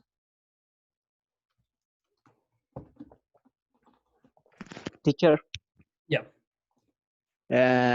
do you think that the accent is an important element for learning English? So like when I started the class, I said, let's say if you go from Bolivia right now to Colombia, are you going to be able to communicate? Sorry. So if you go from Bolivia to Colombia, are you going to be able to speak to the Colombian people, to talk, to have a conversation with them, or no? What do you think? I could say, for example, the Argentinian people has a lot of kind of could be modism or ways to talk, so they can be difficult learning for the English language, right? Yeah. So to answer the first question is accents do matter, but if you go from Bolivia to Colombia, Spanish is still going to be Spanish. We just have some different words like created in Colombia or created in Bolivia that we use that the other country might not use. But that does not mean that you're going to Colombia and you're going to be lost. No, you're still going to be able to communicate with them. And that's the same thing with English. My accent might be way more different than your other professors because we're from different places. But if I talk to the other professors, I will be able to communicate pretty good with them. Okay, so el acento sí es importante, pero no te va a parar de aprender a hablar inglés. O sea, no te preocupes tanto en el acento porque las bases, 99% de las veces son muy iguales. And I think, teacher, when you travel to the United States for the first time, you were very scared, right? Yeah, I'll say because of the language, but not too scared, you know. I was a little kid, so I was 8 years old, so I was like, whatever, you know, whatever it is, and then I just learn it. But It was yeah, another word, another language. It's a beautiful city, right? yeah, yeah, yeah. I mean, it's better, but yeah, I wasn't too scared. I was just anxious or nervous to where I was going to go to school, my friends, all that, but not really scared, not at all. Teacher, I have a I have question. a question. Yeah. Uh, What was the most difficult thing to communicate with American people in your case? So I think the in my case was that I was afraid, you know, like quotations, afraid, or maybe I was shy, como penoso. I didn't want to try because I had fear of them laughing at me. You know, I had the little fear of them not be able to understand what I was saying, and I was trying really hard. So that was like my biggest wall that I had to break down in order to make the next step for actually start learning more English and start communicating in English. So that was number one thing for me. Okay, teacher, thank you. You're welcome. And I think I have one more question. yes, teacher. The example you give us of the con las maletas, for example, with carry on, and other where we can find more specific word like this. So well, you can go to this website. I know there's a lot of apps out there, but this the 3,000 more most common. I found it pretty helpful. Hopefully, you guys are seeing the screen I'm looking at. But just Google 3,000 most common words and just learn three a day. Maybe learn two per day. And the other to answer that question as well is just based on experience. So if you watch a movie, now you're gonna see a check bag. You're already going to know what a check bag is. If you see carry on in a movie, you're going to make that connection. It's a puzzle. It's a puzzle. You're getting pieces by pieces, and then you're gonna start connecting them. Okay. Okay, thank you. You're welcome. And then I'll take one more question if you guys have one more, and then I'll be out. Leave it to the next professor. Teacher, Yeah. teacher, could you tell me how effective do you consider is mix the language, for example, English and Spanish or English and Castilian, when you teach with, when you work with the students, with teenagers maybe, or with children, if it's possible to say that, and mixing the language, English and Can you Spanish. repeat the It's first effective. part? I'm sorry. I'm sorry. Can you repeat the first part of the question? My bad. I got Okay, cut a little bit. teacher, do you consider it effective to learn mix the language, English and Spanish? Is it's effective or not effective, teacher? For Okay, I get it. Awesome question. Good. Excellent question. 10 out of 10. So for me, it was better to mix it. And they say this thing about Spanglish, you know, half Spanish, half English. That's like if you go to Miami, that's all you're gonna see Spanish. But now, if you go live somewhere where they only speak English, in my opinion, it'll be way faster for you to get it because you're gonna have to force yourself to learn it. But how you guys, or like I used to live in South America, I think the most effective way is to start kind of like mixing it. Start mixing it, and start adding it into your everyday vocabulary, those English words. So yeah, it's going to be like a mix, and then you're gonna start replacing some Spanish words with English words, you know? But yeah, I do think the way I do think that's like one of the best ways to learn it and to teach it. And in my classes, when I teach in Colombia, that's how I do it. I actually have a course starting August 6th right now, and we do mix it. We do mix it because there are some things that for me to send the message and for you guys to understand the message, it's just better to tell you the explanation in English and then in Spanish. That way you fully get the concept. Thank you, teacher. Thank you. Okay. Hello, hello. Hello, Juan. Hello, Juan. I think we're done here. Yes, I want to say thank you to teacher Paulo. Thank you for this nice experience. And yeah, I can say it's time for our next teacher. Thank you very much for this participation, for accepting No, my thank you, Juan. invitation. All your students are awesome. I don't know if you guys are seeing the Facebook page. That's my academy. If you guys want to know more a little bit about the next course, it's available. Juan, thank you so much. Whenever you need me, just reach out to me and I'll help you out any single time. And thank you all the students. You guys were awesome.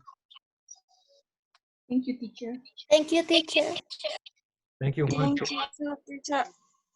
Thank you. Okay. Thank you, teacher. Say bye-bye to teacher. Bye, Well, teacher.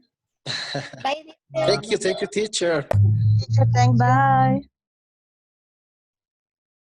Okay, well, in order to continue this webinar, I just want to welcome to our next guest. Okay, she's Beverly, teacher Beverly from UK, from United Kingdom, currently living in Morocco. She's also an online teacher and a very, very happy person, I can say. She's okay, I hope you will enjoy that. Welcome, teacher. Are you there? Hi, yes, I'm here. Can you hear me okay? Yes, definitely. Thank you to join us and welcome to this webinar, teacher. Go ahead, teacher. Oh, I'm delighted. Juan, can I just ask, can you see my screen okay?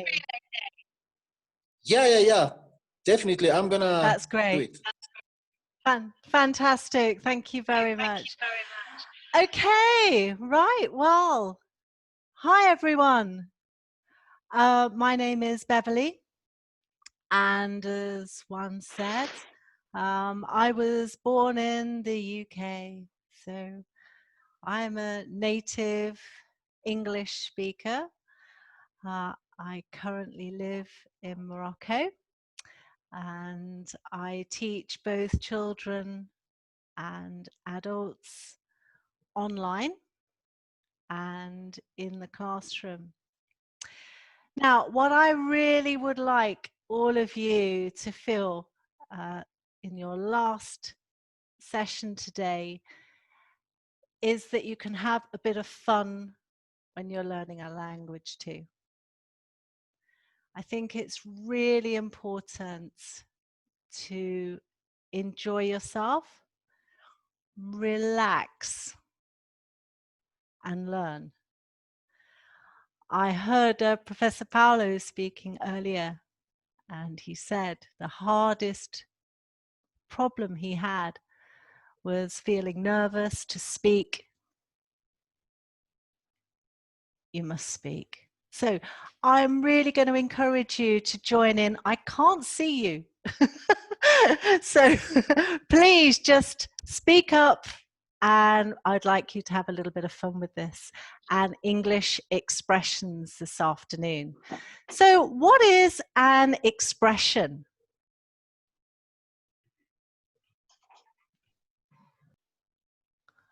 That is an expression. What we do with our faces. We smile, we frown, an expression. An English expression is also how we make our thoughts and feelings known.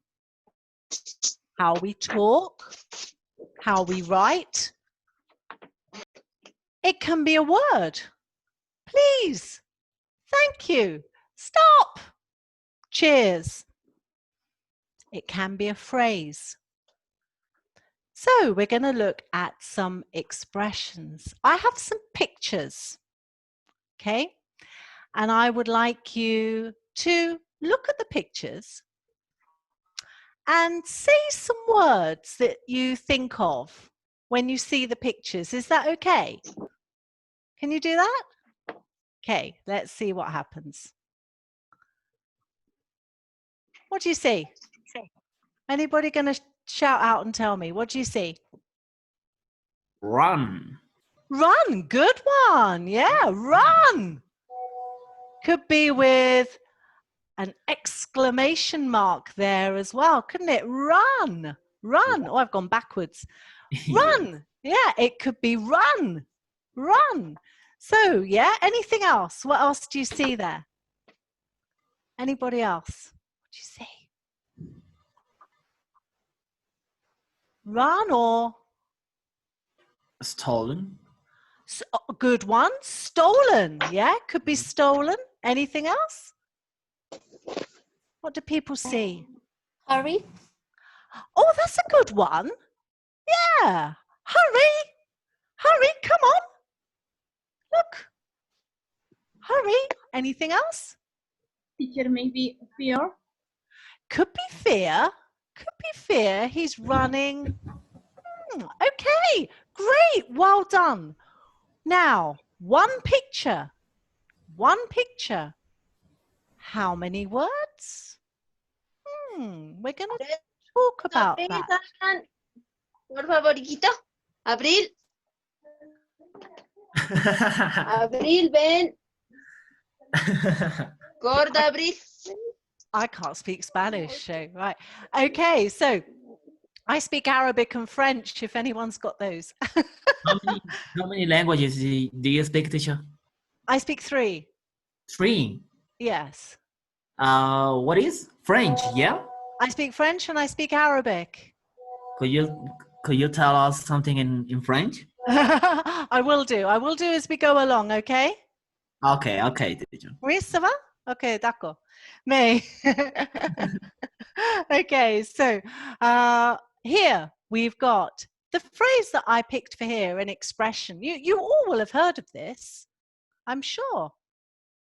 Ready, steady, go. Ready, steady, go. When do you hear that? When do you hear that? Ready, steady, go. When do you hear that? Ready, steady, go. Can anyone tell me? When you are in a contest. Yeah. Yeah.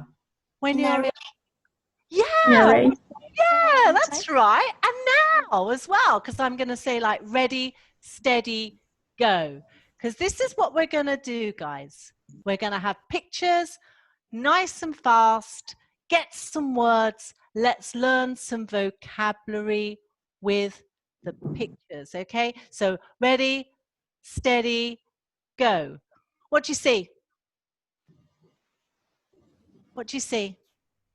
Wine, Yeah, cheers. wine. Yeah, go on. So Drink. drink. Great, Drink, lovely. Drink. Yeah, great. Any more? What do we say? What do we say when we drink? What do we say? Cheers. Cheers. No. Yeah. Great, you got it. Well done, guys. Cheers.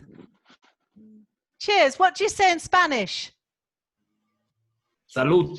Salud. Yeah. That's right. So yeah, so cheers. Cheers. Salud. We say cheers. When do you say cheers? When do you say cheers? When we are drinking something. Yes. And when do we drink? Oh, be careful. Be careful. When do we drink? when do we drink? Who can When tell to- me? Teacher? In a celebration. Yeah. When Celebration. you celebrate something, Yeah, when you celebrate something. yes, What do we celebrate, guys? What do we celebrate? an anniversary, Birthday. Anniversary. Birthday. Great. Birthday. Well, sometimes. Graduation. A graduation, a holiday. Yeah. Anything else? Christmas, Christmas. Well, yeah, I like Christmas. New not in- Year, maybe. New Year's a good one, yeah? Yeah, New Year. Cheers. Oh, yeah, New Year. The Great. birthday. A birthday, yeah? Fantastic. So, I want to encourage you. One picture, many words. I like this way to learn vocabulary. You can write, you can make pictures, you can write on pictures, things you think of when you see the pictures. Okay, right, let's keep going. Well done. Oh, okay, what do you think? Any ideas? A gift. Yeah, it is a gift. So what's he doing though with that gift? A gift or a present? Well done. Yes, you're right. Gift, present. birthday, It could be a birthday. What other celebrations have we talked about? It could be Christmas. And what's he doing? He's golf, Present. golf, he's gift, yes. Yes. Giving. Giving Good. present. Yeah, he's giving a present, isn't he? Yes, giving a present. Yeah, he's giving a present. So what could we say about this? Here you are. Here you are. When you give something, yeah, here you are. Here you are. I'm going to give you a bottle of water, pencil. Here you are. Here you are. So another little phrase there. Just here you are. Here's your gift. Here's your water. Here's your drink. Here you are for anything that you want to give. Well done.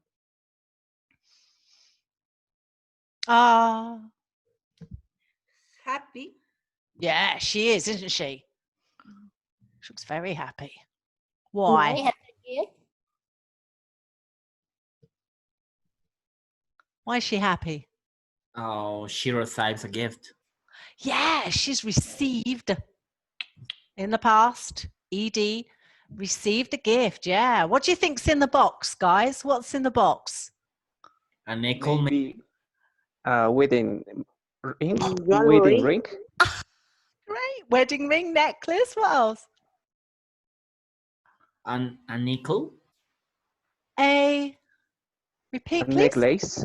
A necklace. Yeah. Yeah. Necklace. Great. Necklace. A wedding ring. Engagement ring. Anything else? Jewelry. Jewelry. Now, jewelry is the necklace, the ring, the bracelet, the earrings, which I can't wear because I have headphones. Earrings, jewelry is everything. That's the big word, yes? Okay, right. So would all the ladies here be happy if it was jewelry in the box? Yes? Oh, yeah. Would you be happy with jewelry? Really happy. Yes, yeah, really happy. Yeah. Good, well done. So another picture here. Thank you. Thanks a lot. Yeah, I'd be happy if that was chocolate, actually. I like chocolate too. So yeah, thank you. Thanks a lot. It's great. It's a great gift. And whatever is in the box is good for you. Well done. What do you think of this one? What do you think? What's happened? Oh, that's nice. I like that idea. What's happened? Congrats. Oh, it could be, couldn't it? Yeah. Or What was that one? Please repeat. Mm, You? You. It's all good. It's all good. There's nothing. You can't say anything wrong here. There's no wrong answers. You can't get anything wrong here. Look at me. So a hug, it could be, couldn't it? So what does a hug say? You're a friendly hug. Yeah, it could be. Oh, I like that. Yeah, friendly hug, sort of. Come here, yeah. I'm here to hug. Oh, nice. Yeah, because friendly. yeah. Oh, he's friendly, isn't he? We know he's friendly. Yeah, we know he's friendly. Or maybe Good news. congrats somebody. Maybe. To congrats to somebody. Oh, it could be congrats, couldn't it? Congratulations. And I just put on here, you're welcome. You know, like. Yes. Yeah, come on. You know, like the hug or, yeah, you're welcome. You're welcome. Good. Well done. Now, we say this in England, but I don't know if you say it where you live. So what can you see? What do you think he's doing? Bad cold? He's sick. He's sick. He is sick. He is sick, yes. He's sick, he's got the flu, bad cold, and he is, Phew! What's that? He's sneezing. He's sneezing, yes, yes. Now, when someone sneezes, do you say anything? Yes, God bless you. Good, it's the same. We say God the bless you. same. We say, God bless you. Bless you, we say now. Yeah, we say bless you. That is an English expression. They don't say that everywhere. Yeah, I say bless you, and my students go, because they don't say it everywhere. Good, well done. What do you think about this one? He's worried. Worry. Yeah, one of them looks very bored. Which one looks bored? Don't be bad, maybe. It couldn't it? Do you think she's trying to do something for him or what? What do you think? He wants that Maybe he's thinking in something. Yeah. Cheer up. Yeah, somebody got that then. That was very good. Cheer up. Yeah, cheer up. Yeah. You look really bored. You look miserable. Cheer up. Cheer up. Good. Well done. What do you think about this? He's Angry. Yeah. Angry. Who's Attention. angry? Who's angry? Who's angry? The people who sweet. Oh, you think he's rich? Take it easy. Oh, this is this is too easy for you guys. Yeah. Relax. Relax. Take it easy. Take it easy. Good. Well done. Okay. Does anyone have any questions? Does anyone have any questions so far? Anyone want to ask me anything? Teacher is similar like chill out. Yes. Yes, it is similar to sort of like chill out. Chill out. Yeah, someone's upset. Someone is like not happy. Just chill out, will you? Just chill out. Yeah. Yeah, very similar. Yeah, just relax. Take it easy. Yeah, same sort of thing. Okay, anyone any other questions at all before I carry on? You see how easy it is to learn vocabulary, okay? This is what I want to encourage you guys to do today, or should I say encourage? Okay, what do you think about this?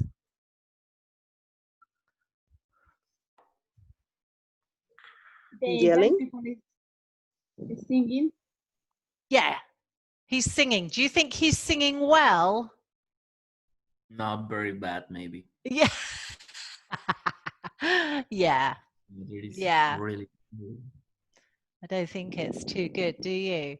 So what do you think he's saying? Shut up. Yeah. Great. Well done. Yeah, shut up. Please. It's too much. Well done. Shut up.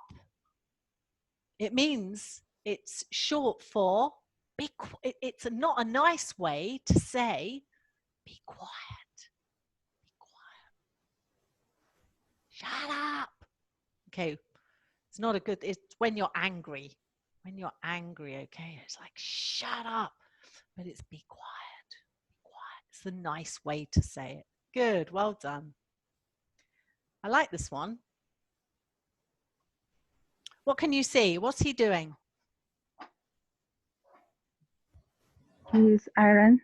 Oh, very good. Yes, he is ironing.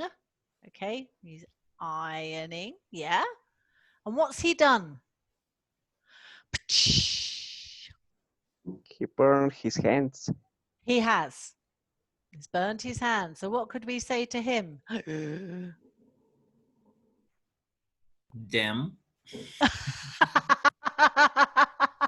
Yeah, we could. Yeah. Oh, whoops. Well, yeah. Yes. Yeah. Huh? Yes, maybe. Say again, please. Repeat. Yes. This. I don't know. I can't hear you. Yes.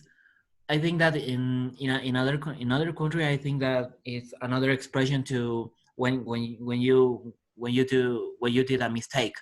Oh, okay. Okay. Okay, maybe. Yeah. I was trying to think of something that I could say that might stop him from making the mistake. And I was like, just be careful. Be careful. Yeah, it's your fingers and your, what's he pressing? What's he ironing? What is it? What is he ironing? Yeah, be careful. Okay, so he is ironing his fingers and his shirt. He's ironing the two. Good, well done. What do you think she's done? He's shy. Yeah, she does look shy, doesn't she? And what do you think she's done? She does look shy. Yeah, she does look shy. Oh, good. Who was that? Yeah, she's made a mistake. I'm sorry. Oh, you guys are too good at this. Yeah. Great. Well done. Yeah, I'm sorry. Why is she sorry? Why? Because she did a mistake. Yeah, what mistake has she made? She let the papers down. Yeah, she has. We could say she's dropped. Yes. She drops the paper. Yes, she's dropped the papers. She's dropped the papers. I'll drop the ball in a minute because I can't catch.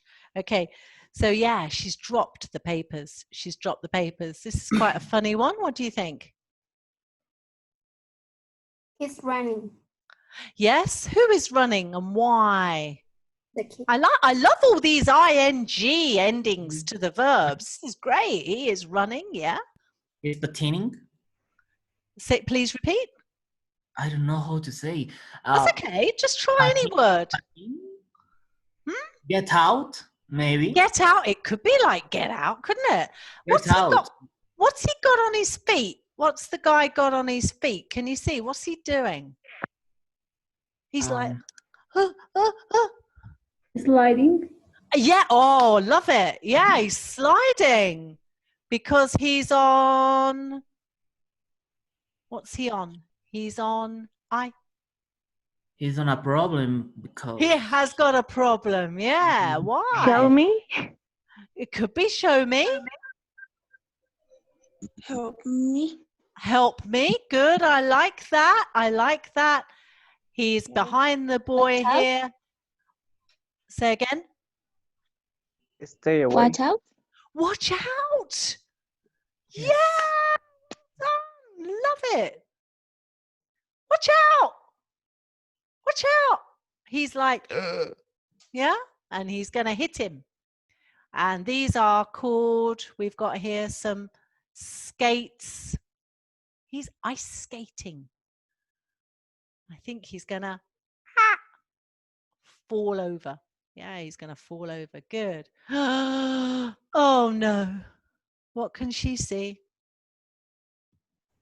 What a mess. Yeah. He's worried. Yeah. I mean, you're all just too good at this. Yeah, what a mess. Yeah, what a mess. Disaster. Say again, please. Disaster? Yes, disaster. It could be, couldn't it? Oh no, what a disaster. What a mess. Oh no. Too many things. What a disaster. What a mess. What a mess. Good. Oh dear, what can we see here?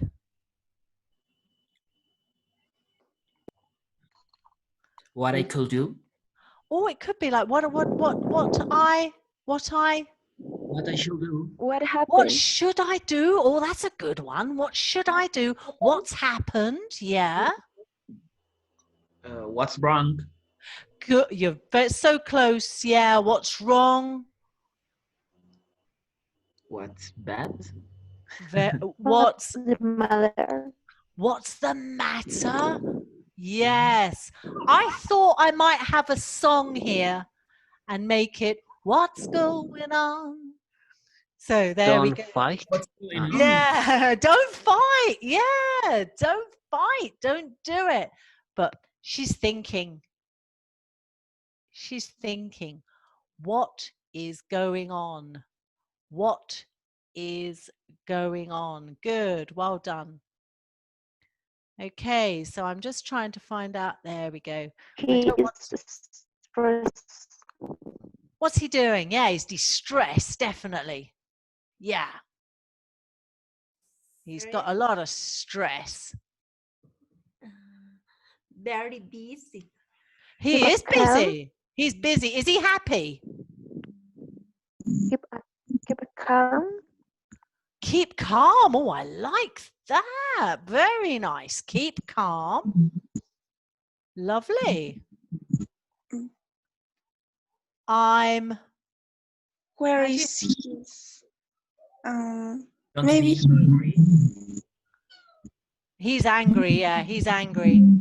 And he doesn't found his something important for he. He's doing something important. Did you say? Yes.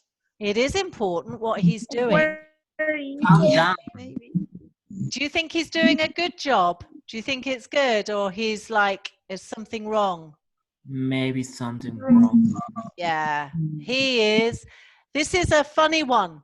This is what we say. Look at this. I'm fed up. Fed? Up. Yeah. Fed up. Fed up. Yeah. Fed up. Yeah. It's a little idiom there. I'm fed up. Doesn't mean I've had my dinner. It means I am not happy at all. I am fed up. People say, I'm fed up. I'm bored. Yeah, I'm fed up. And he is fed up with what he's doing. He's fed up with what he's doing. Okay.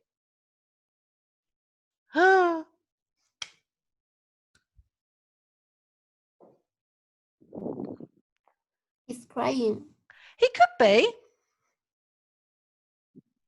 So what's he saying? If he's praying, he's saying like, he's sorry, please. Hey, oh, good. He's sorry. Or please, I think I also heard. Yeah. He's great. Yeah, I think he's praying too. He's like, ah. So what could he be saying? Nick. He's crying. Yeah, he is crying too. Yeah. Good. Well done. He's actually, I wanted him to say, please. Are you okay? Yeah, he could be saying, are you, well, is he okay? Is he okay? Yeah, please help me. Yeah, please. I think he's like, we say that when somebody is pleading, when they're actually asking for help. So please help me. Please help me. Okay. What I'd like to do, because I know that I'm going to run out of time very quickly here. In fact, I think I already am. I want to go to the last slide that I have today. I've got a lot of these. I'm happy for one to give you these pictures after so that you can write your own words on them, okay? And learn through pictures. So, but what I'd like to do is go to the last, oh, I did that very well, didn't I? Let me try that again, hold on. Doobie-doobie-doo. There we go. So I'd like to just go to the last slide that I had here today. I hope you can see this. Okay. And I've put all of the, I'm doing a very good job with this presentation, aren't I? Here we go. So I want you to all be able to see this. I hope you can. Can you all see this slide with a lot of things written on it? Can you all see something there? What can you see?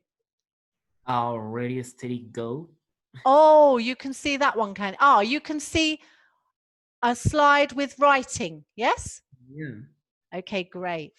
Okay, well, just for the last few minutes, I want to get you guys to tell a story, okay? So I'm going to start the story, and I'm going to use maybe one expression, two expressions, and then we'll see how you can make the story continue, okay? Let's see how you get on. Okay, so ready, steady, go. Here we go. Okay. I'm going to tell you a story about a man who bought his wife a gift. She was happy with it, and he said, "Congratulations." Okay, someone else. He bought his wife a gift. We have. Okay. She said, we have to celebrate this date. Please, we could drink something. And after that, she served the drinks, and both said, cheers. Yeah, I said cheers. Okay, someone else. Who'd like to say a few words? So they've said cheers. Now what do they do? And when he see his wife, he Yeah. go, here you are, you look so beautiful. How nice. So he said that she's beautiful. What did she say? What did she say? Can anyone tell me? Did she believe him? Did she believe him? What did she say? I think she could say, what's going on? What's going on? What did he buy her? Can anyone tell me what he bought her? Can I continue, teacher? Of course you can. Okay. He bought to her a necklace, and she was very, very happy. And she said, "Thanks a lot. Thank you. Thank you. Thanks a lot." Great. After that, he asked her, please, would you like to come with me at the cinema? Okay, right. So would you like anybody? Does she want to go to the cinema? Can anyone tell me?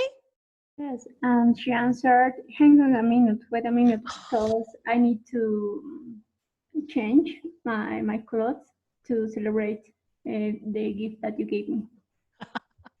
Brilliant, great stuff. Okay, so how does this finish, guys? How does this end? Is it like a happy story, or how are we going to end this story today?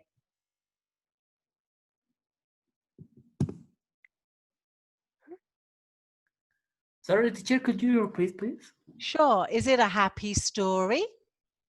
Is it a sad story? How is this story going? It's a happy story. So how does it end? How does it end?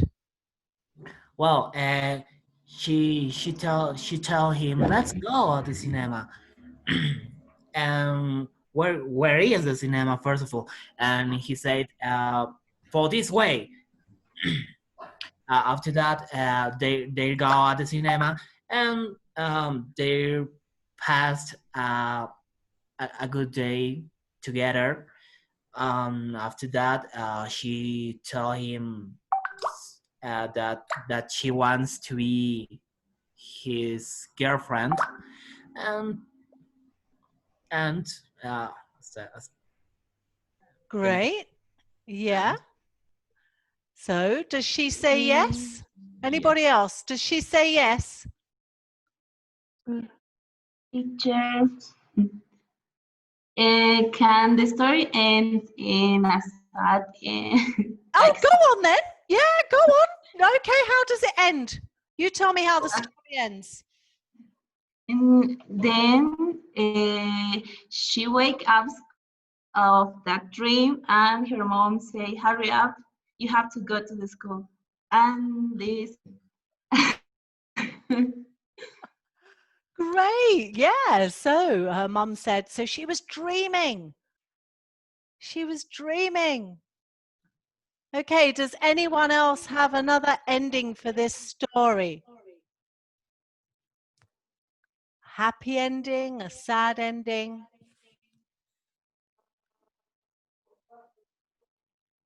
Anyone else? Okay. So we have two endings. One, it was a dream, and the other where they were happily ever after. Okay. Well, I would like to ask you guys if there are any questions, but I hope to have given you some ideas today how to learn and have a bit more fun. I have found pictures very useful to help me to remember things. So you can write on pictures, put them on your wall, in your kitchen, any room where you will see them, in the toilet. And but if you want to learn words for the kitchen, write the words for the kitchen in the kitchen. If you want to learn words for the living room, write the words for the living room in the living room. Okay?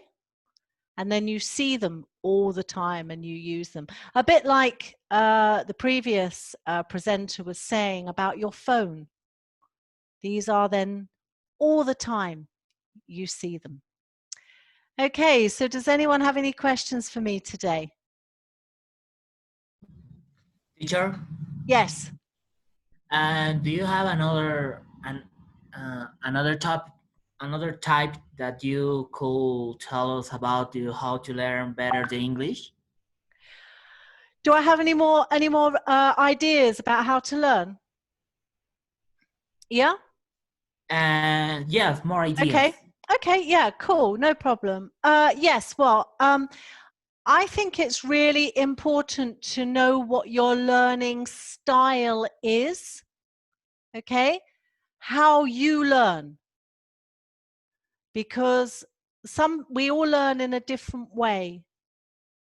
So there's lots of online things you can look at that help you to understand how you learn.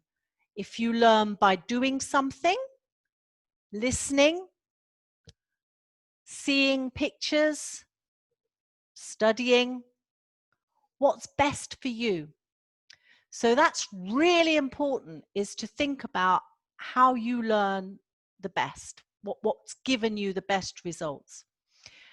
After that, it's about a little every day. Yes. It's great if you can do an hour, that's great, but most of us can't do that every day. Yeah, we can't, or we don't want to.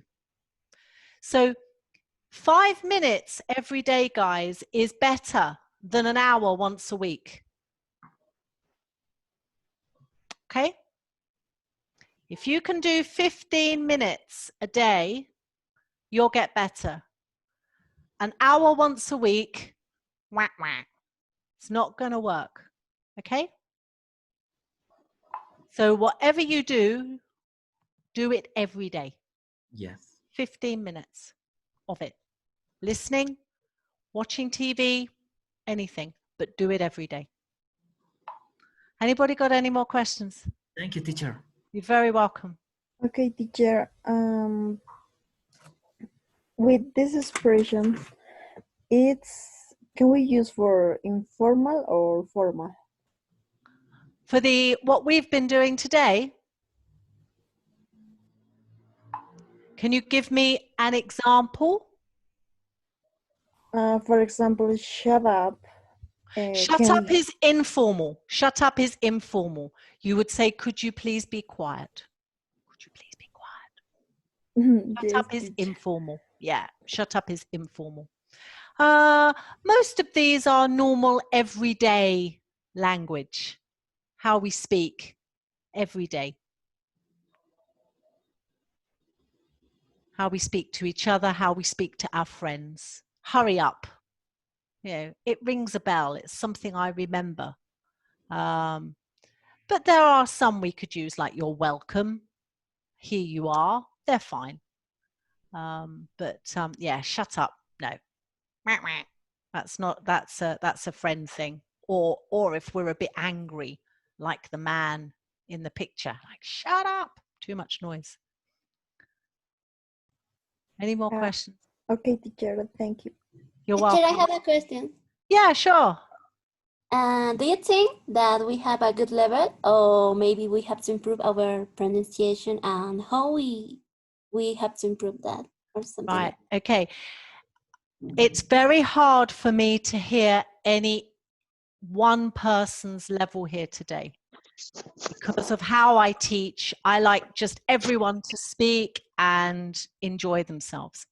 But I have to say, I thought you did very well, because without knowing, I also made you think in English. Okay? So you've practiced today comprehension and vocabulary, pronunciation, grammar. The way forward with pronunciation is to listen.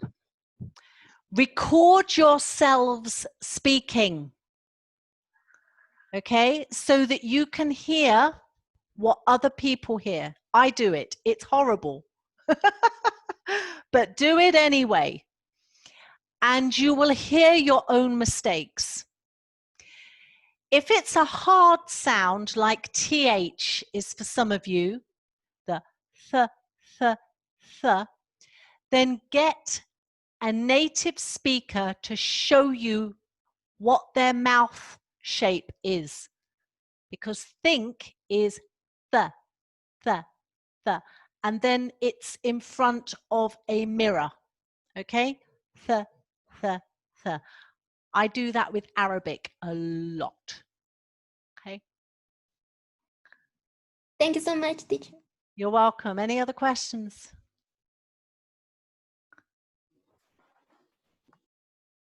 Anybody else have any other questions? It's clear, teacher. Did you have a question? Sorry, I can't hear you very well. A ver. No, I think it's Teacher, good. Hi, who was that? teacher, and do you teach English in another institution or in another country? Yeah. And Yes. what is the way that you prefer to teach English? I prefer a very relaxed approach to learning, because people learn more easily if they are relaxed. But there are times when we have to do some grammar. But I still think that it's important to try to do a small amount of everything. So you're not just doing a whole lesson of grammar. Yeah. Because it's boring, and it's good to mix it with something that you're interested in. So if I know my students, then I will teach grammar, but with something that they're interested in too. So they want to learn the grammar to talk about the thing they're interested in. Yeah? Thank you, So teacher. if you link the grammar with something you're interested in. Yes. Thank you, teacher, too much. You're very welcome. You're very welcome. Teacher, Hi. maybe you could search us with your email address, please. I will happily talk to Anne about how we go from here, and see what they're going to do about, you know, making resources available, and how we do that. Is that okay? Yes, maybe you could share with us your own email address for to be contact with. Okay. With us. Well, yeah, I'll have a word with Juan, and we'll see how we can do that or make that happen. Okay. If Okay. that's all right. Okay. Because I don't know what I don't know what we're doing after this to wrap this whole thing up today. Okay. So, any more questions at all?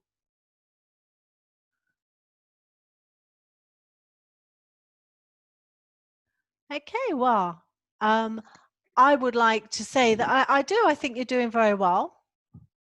Practice makes perfect, guys.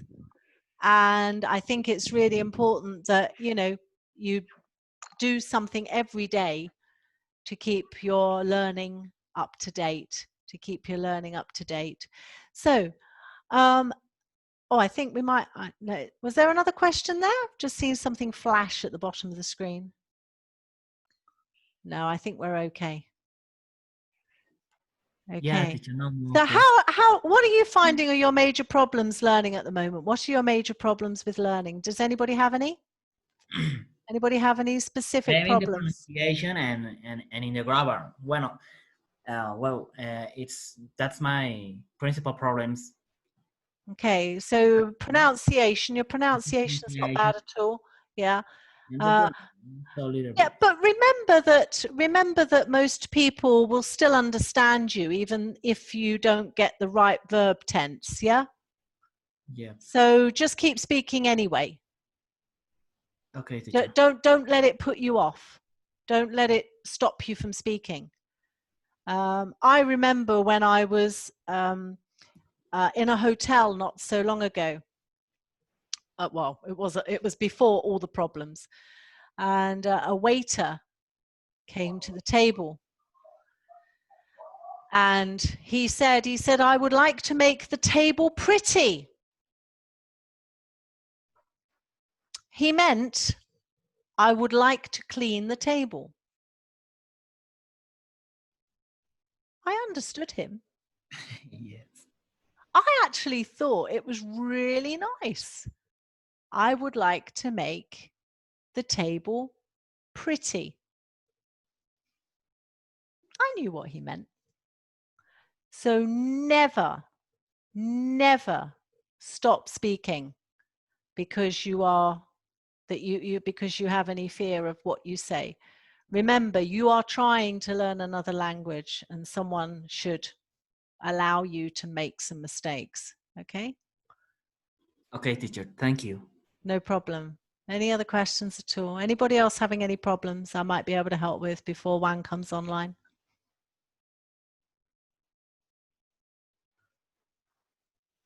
Okay. Well, I don't know if Juan's going to come back online or not. So what we'll do is let's just have another quick look just until he comes online. This was the one that I put in for the last slide for today. I must be off. What else could we say? I must be off. I must be. What could we say? I If you must don't- be go out. I must go. Yeah, I must go. Yeah, I must go. I must. What else could we say? Bye-bye. Yes, we could. We could just say bye, open the door and say goodbye. Goodbye. What else could we say? I must be Have a off. nice I day. must. Oh, nice. I like that. Yeah, have a nice day. Or yeah, good.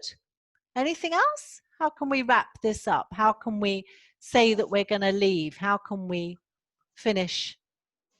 I must.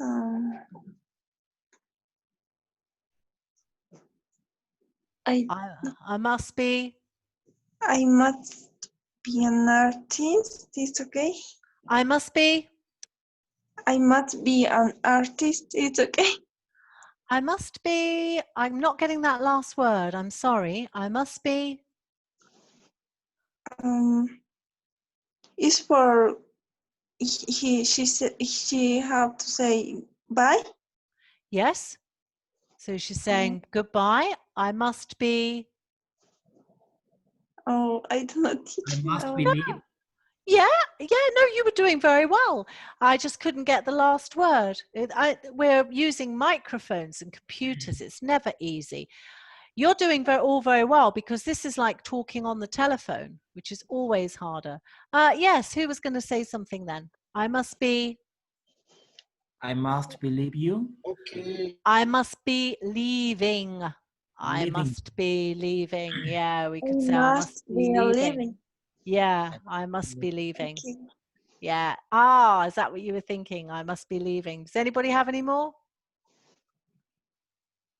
I must be off. I must be leaving. Bye-bye. I must go out. Going out. Yeah, I must go out. Go out. Or remember, I am going out, or I am going out. And how can we say goodbye to someone? We've said bye. What else can we say? See ya. Oh, nice See ya one. later. Yeah. See ya. See See ya you. later. What else can we say? See you ya. See you soon. Another good one. Yeah, another good one. I'll be back. Oh, yeah. I'll be back. Take care. I'll be back. Great. Yeah. Anything else? Take care. Say again, please. Repeat. Take care. Take her. Yeah. Later. Later. You saying like later? And maybe she say, take care. Lovely. Yeah. Take care. Take care. That's what we've said a lot at the moment, isn't it? Yeah. Take care. Look after yourself. Look after yourself. Goodbye. Take care. Good luck. See you soon. Yes. Cheerio. Oh, that's a great old one there. Cheerio. I haven't heard that for a long time. Yeah, cheerio. That's very posh. Very posh. Cheerio. Cheerio. Cheerio. That's an old one, that is. That's very old.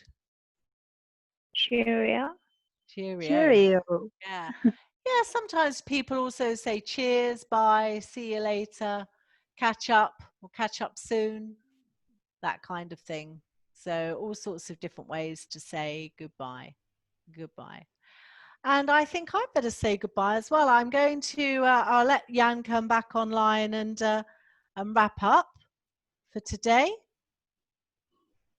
And let me just see, get him back on. And I'm sure he'll want to close out for today.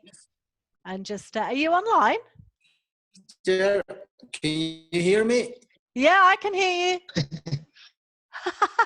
You were hiding. Yeah, well, it was not really, teacher. Well, I really want to thank you today for allowing me to speak to your students, and they're great. They're a credit to you, and it's been my pleasure. So thank you very much, Ron. No, thank you, teacher, for this event, for this, for everything. Yeah, as I told you, you are very interactive teacher, and I'm very glad to have you. I think everyone also is happy to have you here. And well, teacher, I have to say thank you 1,000 times. Thank you very much for this event. You're very welcome, Juan. Well, if it wasn't for you, it wouldn't be happening. So my hat is off to you. And I hope in the future, if there's anything that I can help with, I'd be very happy to. So you know where I am. Something else we can say, guys, stay in touch. Yes, teacher. Thank you very much. All right. Thank you, guys. Take care. Thank you so much, teacher. Keep learning. Keep learning, okay? Goodbye. Thank you, Okay, teacher. goodbye. Bye, teacher. Bye-bye. Okay, bye, Anne. I'm going to go offline now, okay? Goodbye. Goodbye. Goodbye. Okay. Well, my students are still there, I think. I'm going to go now so you can wrap up, okay? Okay, bye-bye. Yes. Bye-bye. Okay, everyone. Well, we're going to finish this this webinar, and I hope you enjoyed this. And any questions you may have just at this moment, please ask me, and I'm going to answer you. So I hope you really enjoy it. We got some difficulties, and again, I apologize about that. But I think it was going well, and thank you very much for this participation. And please, if we're going to have some events in the future, you're totally welcome. We can organize also some other webinar with other teachers, or the same teachers as well, to participate and continue practicing this English. Please keep studying your English, and okay, don't forget about that. Thank you very much, my dear students, and have a nice day. Thank you, teacher. Thank you, teacher. Thank you, teacher. Thank you, teacher.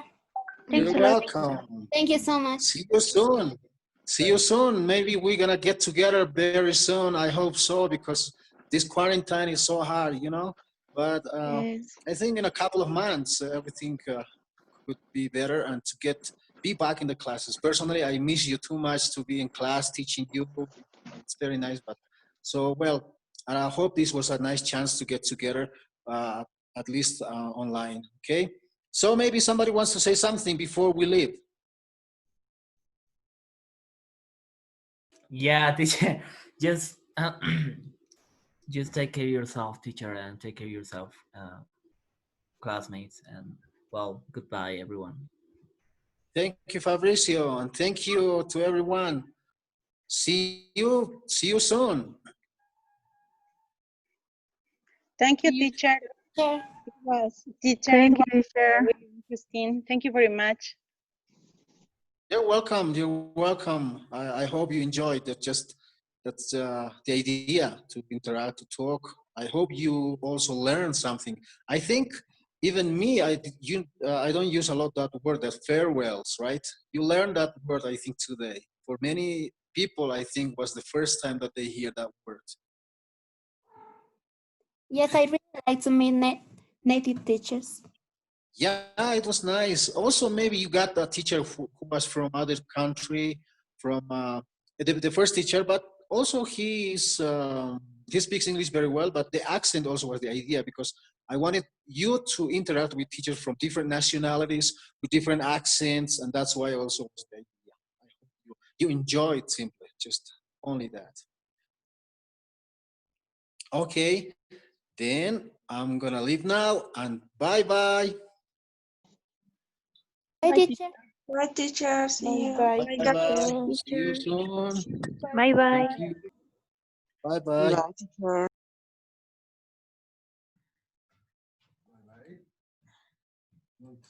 Bye bye.